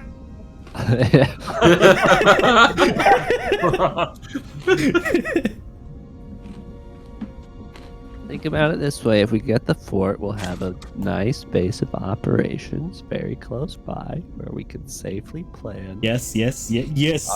Our Kraken. I can't wait to find another Titan underneath the fort. There's Yeah, some- we're heading towards that castle where we fought that dragon, right? That's Yes. the plan? Okay. Yeah. We're gonna claim it as our base, basically. We're gonna Alright, dub ourselves the Lords of Worth. Like Fort Worth. Whether you That whether works for what I have planned going forward. Wonderful. We do need to find that last totem, which is definitely not in the plane of existence. Nope. Wait for us. Okay. All right. So you guys are one of you still with Santis, one of you by the lake. This would I'd say at this point would be at like 3 p.m. in the afternoon or so. Santis and Nasira still having conversation. Just to check back in, did Nasira have any questions or formulate any questions for Santis? Or is just chilling? Nasira is now drinking. Oh wait. Oh yeah, Santis ditched you, I forgot. Yeah. Santis is left. Nasira's picking up where Santis left off. Even going so far as to, because I look very much like him right now, I just switched to the other side of the table, and it looks like he hasn't gone anywhere at all. So if something does happen, he's been here the whole time. Okay, so you're just keeping his seat warm while he's gone. Yes, Okay. and giving him a alibi if he probably would never need one, but All if right. something happened. Okay. Well, we'll get back to that later. Alrighty. So meanwhile, this gaggle of geese by Siren Lake just had a flirt with death. What would you all like to do? We know the totem is in the area, kind of, or do we think it is? It's gotta be around the perimeter of this lake. I could always go scorched earth. It's gonna be our territory after a while. Do you really want to have it be scorched? I mean, I think it would look good. It adds We already have a shitty character. swamp to deal with. What I thought. Let's just keep looking. We got a couple more hours.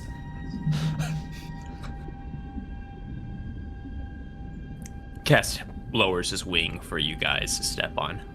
Would they be detectable by detect magic? Probably.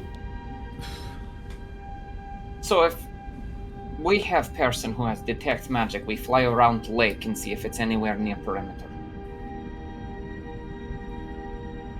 I'm ashamed to say that information has been lost to me.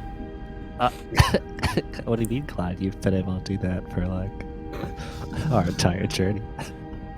Only the beginning of it. I guess Magic it flows has in been and a out as while. I discover more secrets.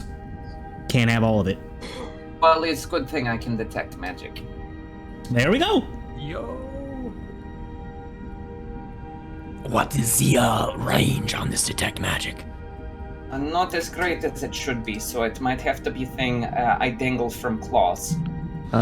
If necessary, Baldris could like shoot off from Wanye as like a separate fighter jet kind of thing, and like sweep down with Betya closer to the trees as we go through this. I can fly for like 4 hours, so Wanye pulls out the map. All right.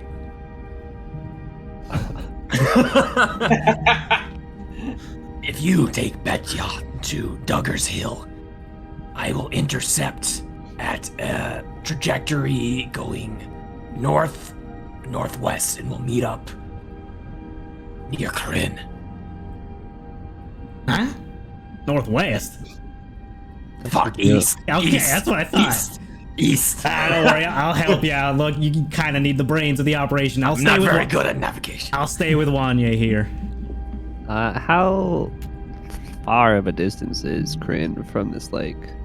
It's gotta be like at least 10 to 20 minutes on Wanye back.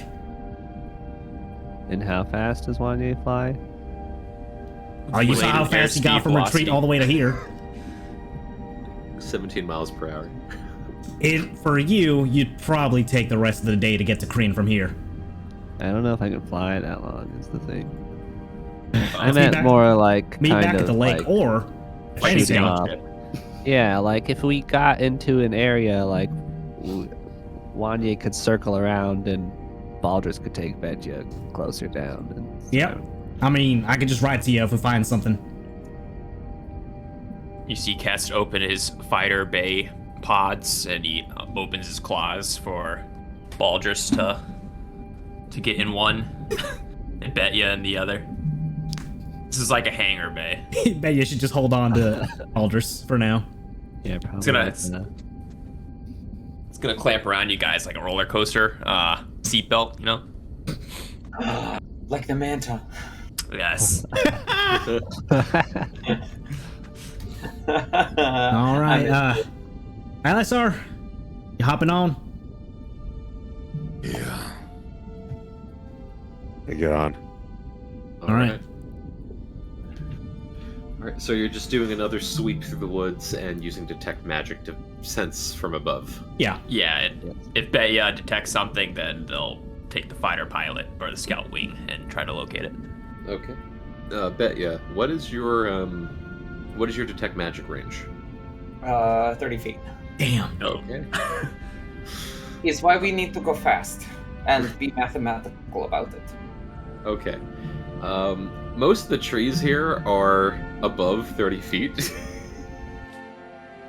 So it's Wanya Kest. How low do you want to fly this jet? We're gonna have to deploy Baldrus immediately. Well, you know what? Let's fly at like 60 feet. And then I'm gonna slowly lower and just see if I can scrape the tops of the trees. Okay. We're gonna keep going lower and lower. You're good. You're good. You're good. I don't think trees and planes do very well together. But dragons. And the trees do like range at different heights. Like one's like 20 feet, one's 40 feet, one's 30 feet, one's 35. So you do kind of have to like constantly readjust how high you are. And then Betya, you're attached with Baldrus to get lower.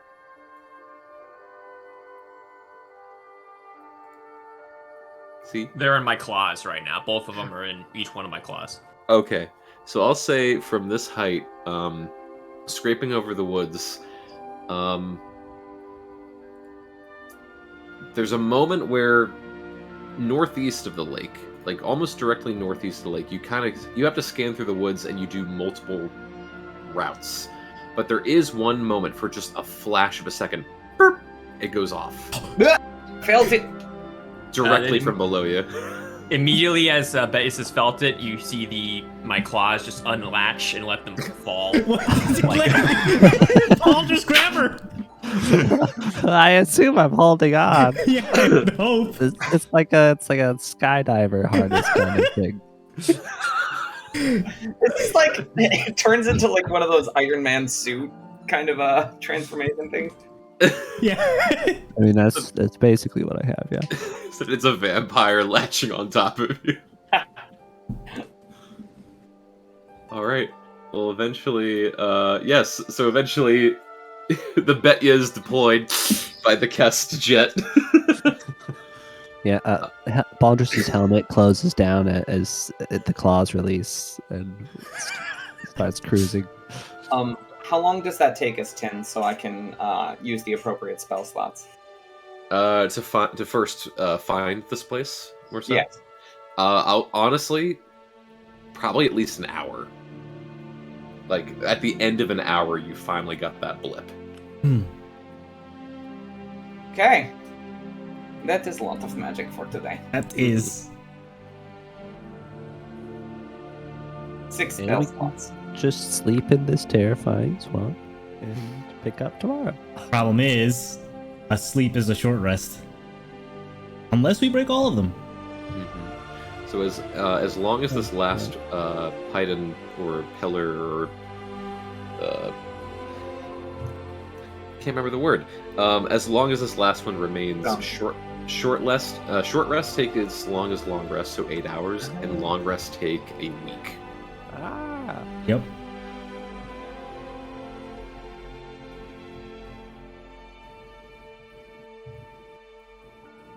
So you descend. I'm Yeah. Yep. Yep.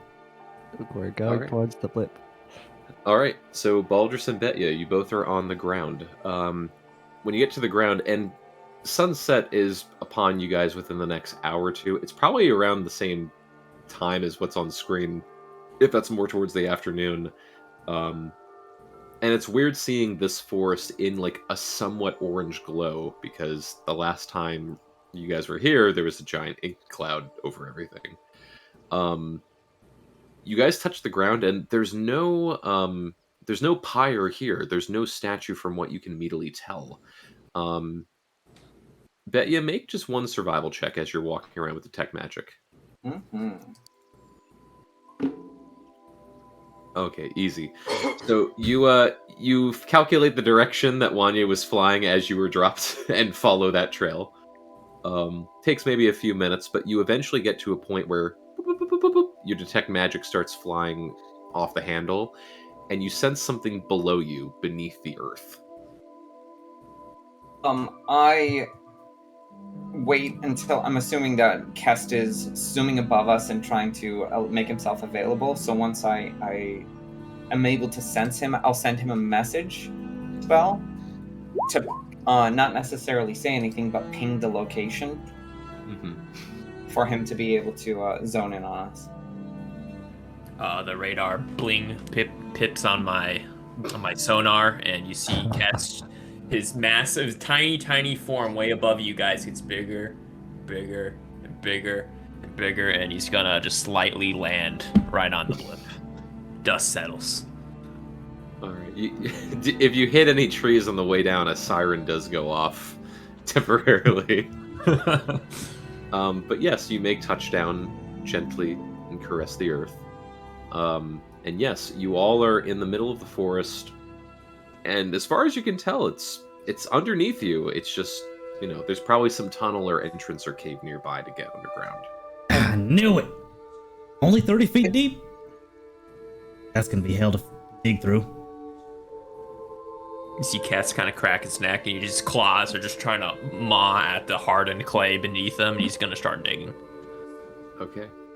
It is quite rough amounts of earth, and even as an adult red dragon, stat is that as a young red dragon, it's still quite difficult to tear through this earth.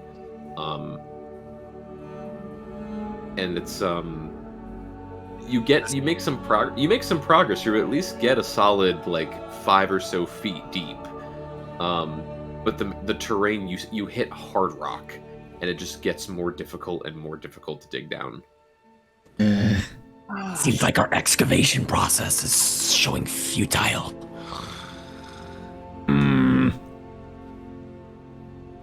Y'all reckon a cave wouldn't be nearby? Maybe I can try shattering rock. It's something. Steps back.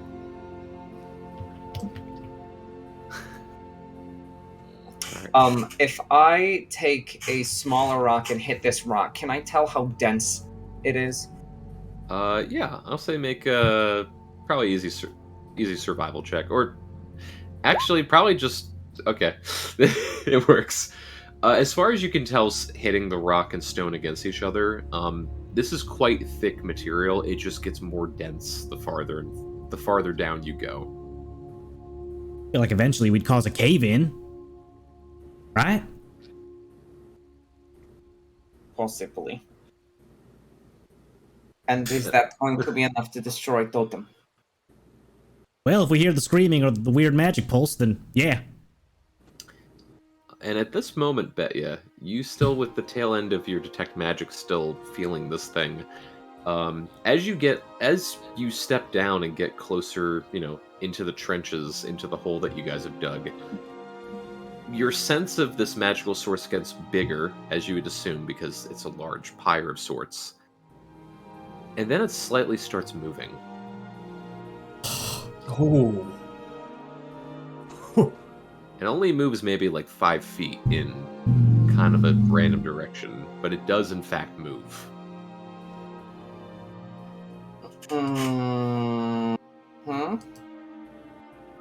My eyes would trace the location that it's going towards, so it'd be visible on my face that it is moving. I wouldn't say anything, I'd be focused on it. You see something? Not yet, but it is moving. I have concern. Moving. They built this thing on something's back? Unclear. Ask again. Kess is gonna start scouring around for a cave entrance. I'll try shooting Eldritch Blasts at the rock, see if it chips away in any way. You do shoot away at it, but it's literally rock. Yeah. Can it be done? Yes, but it would take a considerable amount of time. Do I see a cave entrance anywhere nearby? Make a survival check. Yeah.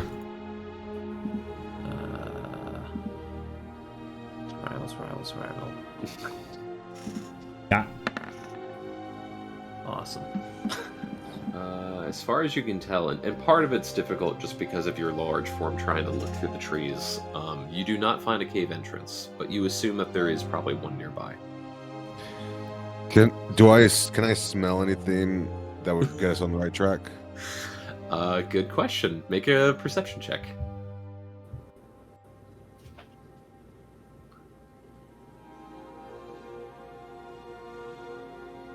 Okay. You start smelling around, and it's nice to not have the bog stench or the other smells from earlier in your nose anymore.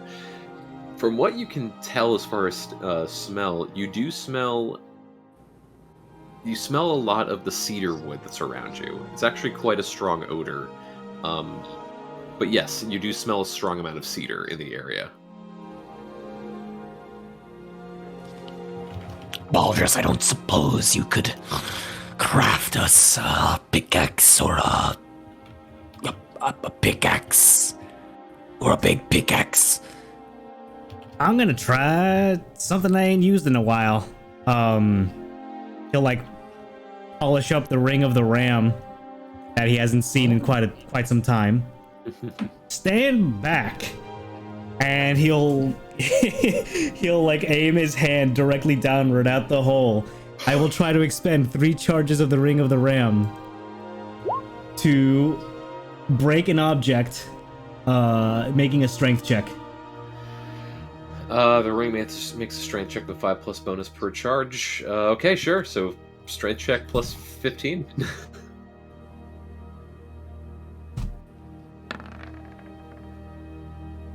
Damn. Okay. So there is this point where you aim the ring straight down, and it emanates with such a force that it actually lifts you 10 feet up into the air.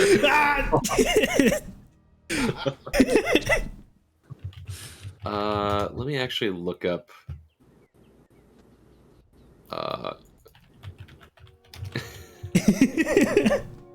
I'm looking up literally rocks at the moment. Hold on.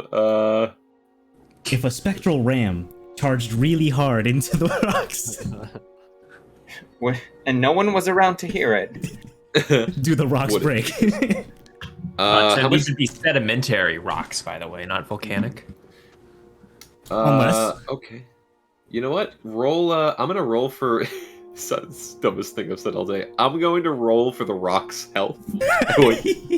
I want you to roll damage. All right, it is 60-10 force.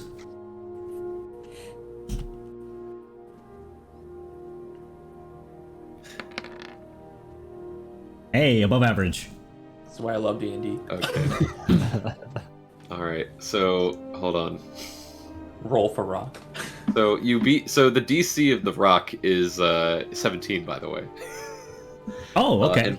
And for a resilient large rock, at least for this nature, it has 5d10 health. So I'm just gonna roll the 5d10 health in chat. Oh boy. Well, I mean, We'll see.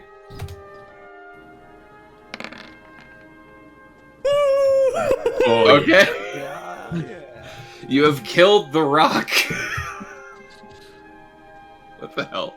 Second time that's happened. So Clyde will yes. try to do a hero landing. So yes, this Ring of the Ram force makes this massive crater into the earth as you fly back, just enough to make your best hero landing possible behind the crater as the rocks just fall and fall and fall, probably 30-ish feet, maybe even 40, into this underground cavern that just completely opens up. Wanye, scorched earth. You see his chest just billow with embers and orange and golden light, and you see his nostrils flare up, and a spout of fire just immediately fills the entire cavern. Did we say that you had 2 of these breaths? Well, I have no idea how much I have. Technically, they have unlimited. You roll 5 to 6, like a 6. Right. But we never went over the balancing. Yeah, well, we talked about it. I just never sent it. Oh, okay. I want to say that you have 2 breaths. Yeah, I want to say that you have 2 breaths, or at least I'm trying to remember. Fuck.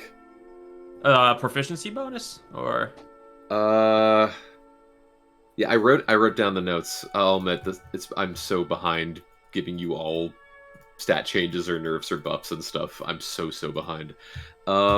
Because I am behind, I will allow this. Let's go. Let's go.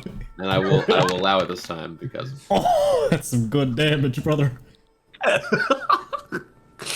Okay. Let me see. Okay, so the fire, and it's more just a straight shot down into the room, but this fire fills up the cavern as you hear a couple of screams and also this very large bassy immediately echo through the chamber as fire just immediately fills the room. After a time, Betya, you still feel this magical essence going. Something has been killed in here. But whatever this pyre is begins moving farther and farther away from the whole entrance. Betty is gonna throw a rope to Cast and say, "Hold on to this, please." And then, you see Cat's gonna squint at you, but he does. And then she's gonna rappel down into the hole. Okay. And as you go down, you notice that this is a very dimly lit cavern. That's fine. And you notice that there's a couple of candles outlining the edges of the cavern as well. There's not too much light in here. As heaps of wax. Oh, what? Heaps of wax that have been melted. Oh, 100%. Yeah. It's not cheap to keep candles lit in a dungeon. But yes, you descend down into the cavern, and you notice that there is this massive hole on the opposite end towards the direction the pyre began moving. You swear you see some large hulking form at the tail end go down towards this other hallway. Whatever the pyre is, it is getting away. Is this hole big enough for Kest? Baldrus will fly down after Betya. I will say it is not big enough for Kest, no. Okay. Okay, Baldrus, you fly down after Betya. I guess you should stay here and hold the rope then, Kest? You see Kest fly off, and he's gonna try to find the cave entrance as he takes off. What the hell? I'll take the rope. Oh, I thought you were down. Yeah, he's gonna let you guys rappel first. I'm gonna take off after the thing. I'm going to ping a general direction that the thing is going, and then ping a turn to kind of show the direction that it rounded a corner in the tunnel. To Kest specifically, assuming that everyone's coming in. Yeah, Kest will follow that on land. I will hammer down the rope, find some sturdy looking rock and like tie it properly, and then start climbing down. Okay. So everyone's climbing down, and sorry, I kind of fell out of reality for 5 seconds. So, Kest, you're still staying on top, or are you trying to get down still? Well, I can't fit in the hole, so I'm just gonna follow the ping. If there's a cave entrance, I'll hop in, or if not, I'll just keep trying to find one. Okay. As far as Kest, as far as you're able to see, just kind of going around the woods and then following the ping, you're not able to find. You know what? Make one more survival check real quick. All right, let's hope for the best, lads. But this one's going to be harder. Since... Wow. This one's gonna be harder. You needed a 22. The DC has not been risen, but no. Let me see. Actually, funny enough, roll a D100.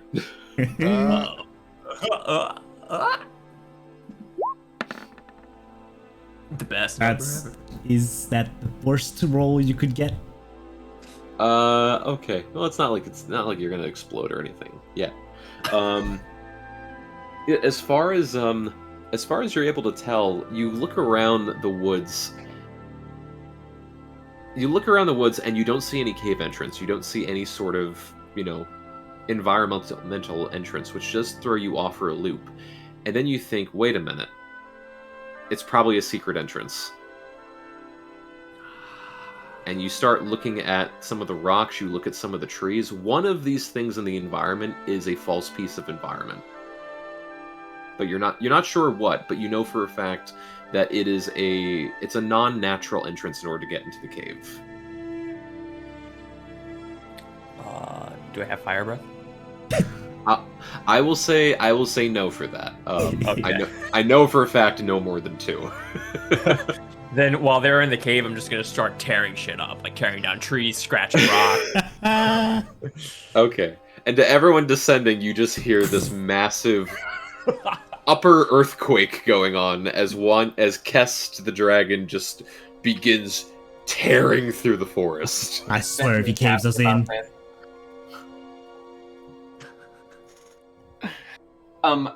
The thing that was the hulking form in the distance, could I tell how fast it was going? It was actually quite slow, but it was just the tail end that you got to see of it. Okay. If Baldrus see, oh, sorry, go ahead, Dylan. No, go ahead. You're the one.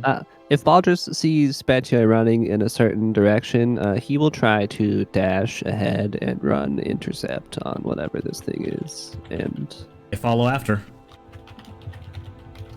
I have 40 feet of movement, and if I'm allowed to dash, I would. Okay. And Balasar, are you following with? Yeah, but I'm gonna be behind everybody. Gotcha. He's Gotcha. depressed. Okay. So at this point, you guys go down into the cavern, and it's there's like the breath of the cave that kind of echoes through and everything like that. You look around and you see what appears to be, as you're running towards the direction, you see a multitude of what appears to be charred up corpses of vines, but vines that have been weaved into the forms of people. They are no longer moving. You literally see people made out of leaves and grass and trees and vines, just dead among the ground. But if you press on, you find the tunnel that this large form had traveled down. We dash. Definitely pressing on. I would like to, if I can, fly in this tunnel. Okay. Just to not be running on all of this creepy stuff. All right. What is your flying speed? It's the same as my walking, so 40 feet. Okay, gotcha.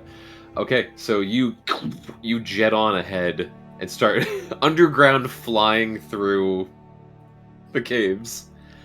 And you start going and going, and it's pretty tight corners despite the amount of size of the cave.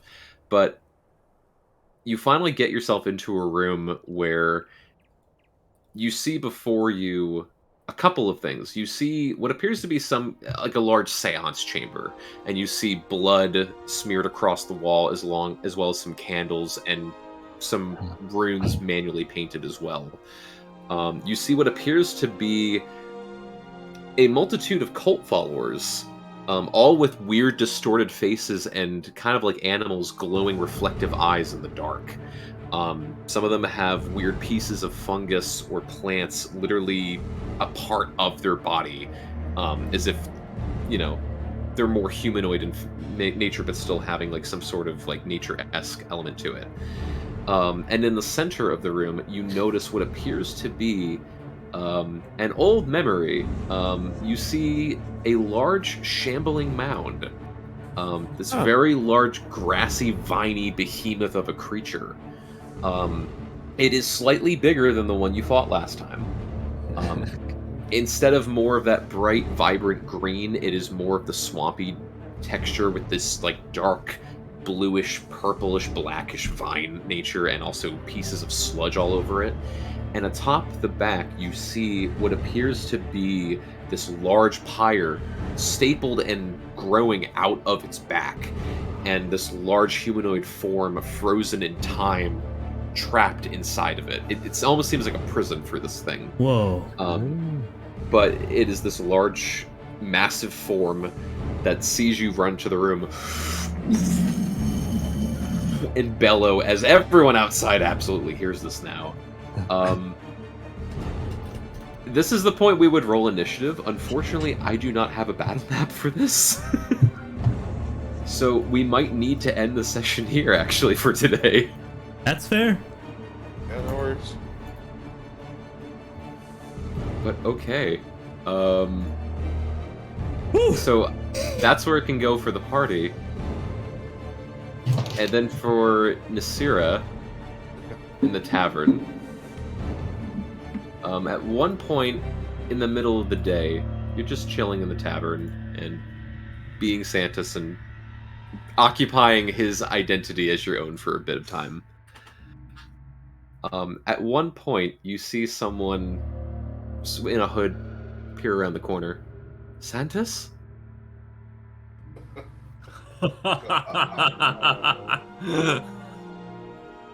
I keep quiet, but I just wave my hand forward to the seat in front of me. Oh, I was told. He told me that you'd be here. Hi, pleasure to meet you as always.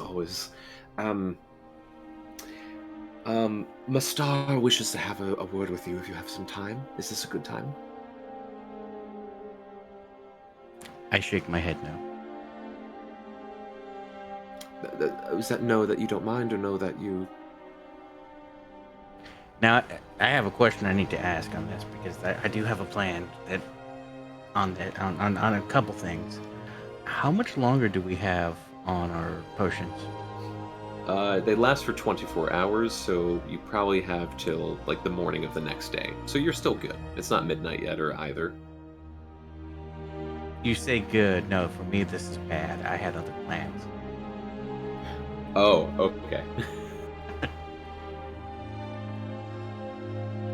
I was going to wait till it was almost done, walk into the bathroom, transform back to Nasira, and then leave. Yeah, this is still going to last for a bit. Damn.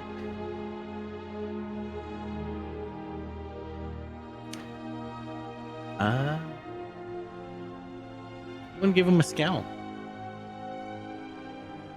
Santa, so... Are you okay? Are you okay, sir? You seem a bit tense today. Is this really a bad time? I nod yes. Okay.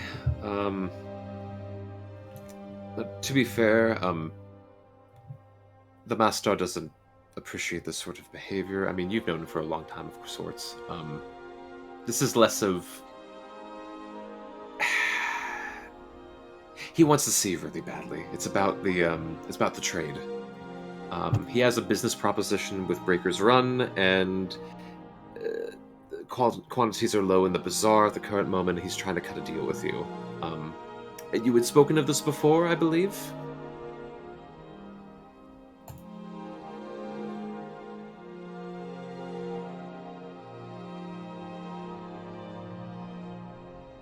With a smile, I'll stand up and then make a motion to lead the way. Well, he's actually here. He wanted me to check on you first before he came down.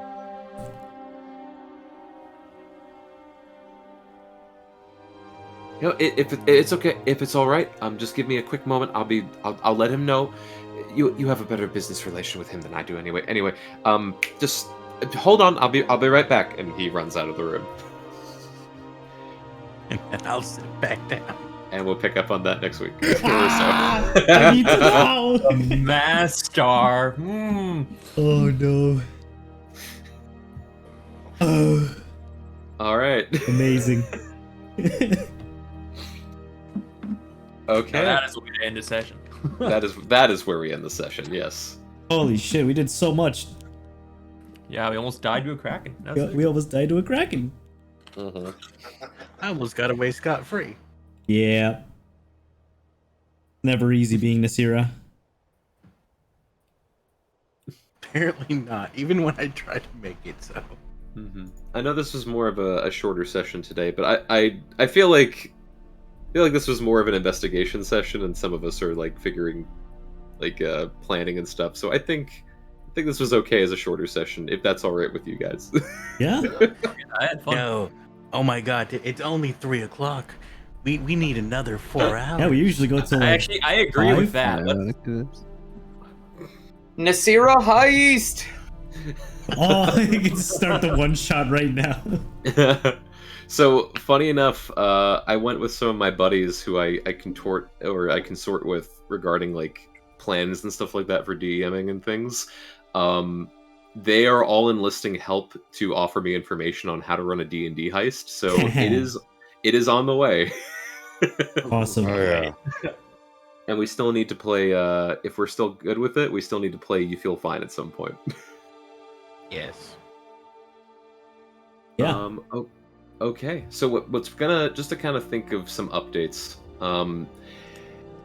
As far as the future of what we're going to be doing next week, we're probably not going to have a session just because of Mother's Day and also some important stuff going on for me. Fair. The following week, we can have another session. We can pick up another story session like this and start the fight, among other things. The following week after that, I'm off in Vegas for EDC. Okay. So we're gonna have like a kind of an on-off for a little bit. So no session next week, session the next week, no session the next week, session the next week. Just for this month. Okay. All right. Sounds good to me. Okay. All right. Well, if you gotta bounce, go for it. But thank you as always for being here and playing. Dude, thank you for DMing. Thank you guys for playing. Yeah, That was thanks, awesome. man. It's fun playing with you guys. Yeah. Yeah. I'm gonna go ahead and Yeah, log guys. off the stream, but I'll be right back. Mm-hmm. Alright, chat. That's it for today. I gotta make sure I'm muted so I don't feel cringe around them. There we go. That's fine. Alright. I hope you enjoyed watching Zaker, dude. I hope you had a fun time listening. It may be confusing, hopping into session 44 of an ongoing campaign. As always, feel free to type any questions about what you might have for the campaign in chat. I would be happy to answer any questions or confusions and like what motives, who's who. If you can't if the voices are hard to parse out who's playing what character, since we don't really have an app or an add-on to show whose character's what. And unfortunately, all of today was like theater of the mind. Besides this map here, which is where our party was adventuring in, I was trying to just briefly, mouse where the party was going through and adventuring through here. But you couldn't tell which character was talking, who was moving, and all that. So yeah. As our DM said, the next game will probably be 2 Sundays from now, the 15th. So either we'll do a one-shot on that day or continue the main campaign. That's what it's gonna be. But yeah, stay tuned for that. And that's gonna be it for today's stream. We usually do, early morning game and then midday D&D, and after that it's done. So to anybody else that's there, either lurking or you're just chilling, if you want to check out the Discord and Twitter, go ahead, join that community to find out what's going on next, what we're gaming, what we're streaming next. I'll answer some. I'll do some Q&A while we're at it. Character that was talking at the very end. Yes. So at the beginning of the session, you may not have been there for that. At the beginning of the session, one of our characters, who can turn into a dragon, turned into a dragon in the middle of a city, causing massive panic and needed for us to think quickly to get away. Unfortunately, one of them had to be left behind, which is Nasira, our Tabaxi rogue. No. Fighter barbarian, I believe. She had to get left behind in the city while we flew from the city down to this forest, which is where we wanted to be originally. So while the session was happening over here, our Tabaxi friend got stuck back in the city, was luckily in a disguise and was not questioned by the city guard as to the chaos. So she went back to the tavern, where one of our contacts was waiting for us, and because of shenanigans earlier on, she was disguised as the female version of our contact. So, at the very end, when she was approached by a stranger, the stranger assumed that she was Santis, our contact, because she looks like him, except she just looks like the female version. So, she's getting into some, like, underground shady bullshit out of nowhere just because she took that disguise. And we don't know who this master could be that she's going to be meeting up with. If it's a new character that our DM hasn't introduced, or it could be an old NPC that like we saw once or twice. Could be that. But yeah, that was like a story thread that was left hanging. It was very unfortunate too, because I was kind of sad that we had to leave them behind. But to be honest, due to our party dynamic, most of the party members, especially me, really don't care for Nasira. We have a bad relationship with Nasira at the moment. We really only treat her as the both powerhouse and punching bag of the party in combat. And likewise, she hates us mostly. The only person she has a decent relationship with is Betia. I could even run you through the characters right now. Our dark elf, because they're a recent addition to the party, and they haven't done anything that'll make them hold a grudge. Unfortunately, due to our shenanigans in the last 40 odd episodes, we kind of don't like one another, but we're stuck with each other due to circumstance. But I could briefly run you through. So I've said Nasira is a Tabaxi fighter barbarian. I am Clyde, the southern. You've probably picked up I do a southern accent. He is a human warlock bard, with a great old one patron. So when we met up with the Kraken, I was really tempted to roll some sort of wisdom save and not immediately try to pray to the Kraken in some way. So that's why he started cackling maniacally, because he effectively just witnessed a deity of sorts to him and lived. The one in the armor is known as Baldrus. He's gone through quite a lot of changes, but right now he is a artificer vampire. Yeah, ex-human. He used to be human, he is now a vampire. So he's always got a suit of armor on, and if he had been in the water, if he had gone into the water, he would have died, because vampires can't go into rushing water. That would have killed him. Betia is a anomaly of sorts. Clyde used True Sight at some point to help in their adventure. Gazed at Betia and learned something, but to everybody else, Betia looks like a dark elf. She has a multitude of classes to which I still don't know what to identify. She has used fighter, bard, cleric-based class, and rogue, as far as I can tell. As far as I can tell, this motherfucker's got 4 classes right now. Why can't vampires go into water? As far as I know, there are certain rules to vampires. They will die if exposed to direct sunlight. They will die if exposed into rushing water. That is just like their rule. They will die, I think, if they're staked to the heart and they don't have a coffin with which to respawn into. That's just kind of like their thing. That's just like the hard and fast rule for vampire lore. I don't know exactly all of it either, but we've had troubles having to go into bodies of water with our vampire friend nearby. He's also learning about vampire lore as he goes along. He doesn't know exactly what kills him, but we're figuring it out. So yeah, human, tabaxi, ex-human vampire, dark elf, question mark. I don't know the classes. And the last two party members, Balasar, he is a red dragonborn fighter. He is a full fighter.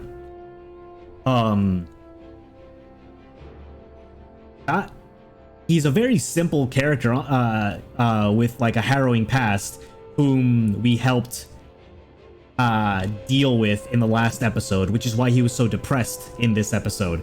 Last episode, we helped him reach his half-brother so he could murder him in revenge. And after having done the deed this episode, he was very lethargic after the events. The other one you don't see on screen is another dragonborn named Wanye Kest. Yes. He was originally just a red dragonborn sorcerer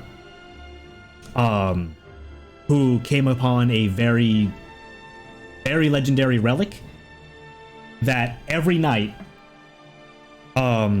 if he rolled a D100, if he rolled a 100 specifically, he would turn into a dragon. And after taking a month-long downtime, he rolled 30 D100s. One of them was a 100, so he's recently transformed into a young red dragon, which is who we've been riding on this whole time. He's very egotistic, he's as egotistic as a regular dragon is going to be.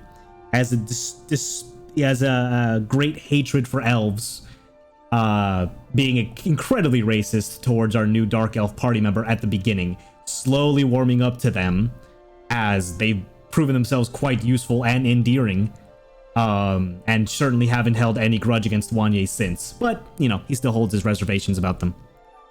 The two bears... Oh, I should mention. So, back to Balasar. Balasar has undergone some change in that he is considered a were-bear. He can transform into a normal bear at any time if he wants, or a half between dragonborn and bear, where, you know, it'll be more of a combat viable bear transformation where he can stand on two legs and use his weaponry as he wants to. The other bear is a bear named Sora, who Balasar randomly adopted and tamed during one of our adventures, named her Sora, or him. I'm not entirely sure of the bear's gender, but the player revealed to us that Sora is the name of his dead daughter. I don't remember if Balasar himself has revealed that information to the party. It's likely, since they've spent some downtime together. So the party pretty much tolerates having Sora around due to Balasar's sentimental value of her. But as far as they go, they're probably not gonna keep Sora around much if he's not there. The bear is his responsibility, basically. But yeah, there's a lot of stuff to cover, obviously. 40 freaking episodes of stuff. Some stuff is redundant. You know, old things like having old spells that we used to have and no longer have because we've leveled and stuff like that. But yeah, anytime you want to ask, I'll just like mute my mic so I can type up responses or whatever during a session. Obviously, if I'm not heavily role playing, since the next session is going to be a combat at the beginning. Combat always takes a while. It always takes like 20 to 30 minutes for your turn to roll up next, so you can pretty much keep quiet while everyone does their stuff. But yeah, dude, Zaker, thanks for tuning in, taking interest. Hope you had fun. Flair, earlier, you played Code Vein with me. Thank you so much. Hope if you're still there, thank you very much for playing. As well as the people that tuned in too, Mint, Aldoy, and there was one more, EMPR. Yes, thank you guys for tuning in. I'm gonna head out. That's it for today's session. We are dunsies. Zaker, I shall see you on Friday, dude. Yep, take it easy. Have a good week. But that's it for today, everybody. Thanks a lot for watching. Bye, guys.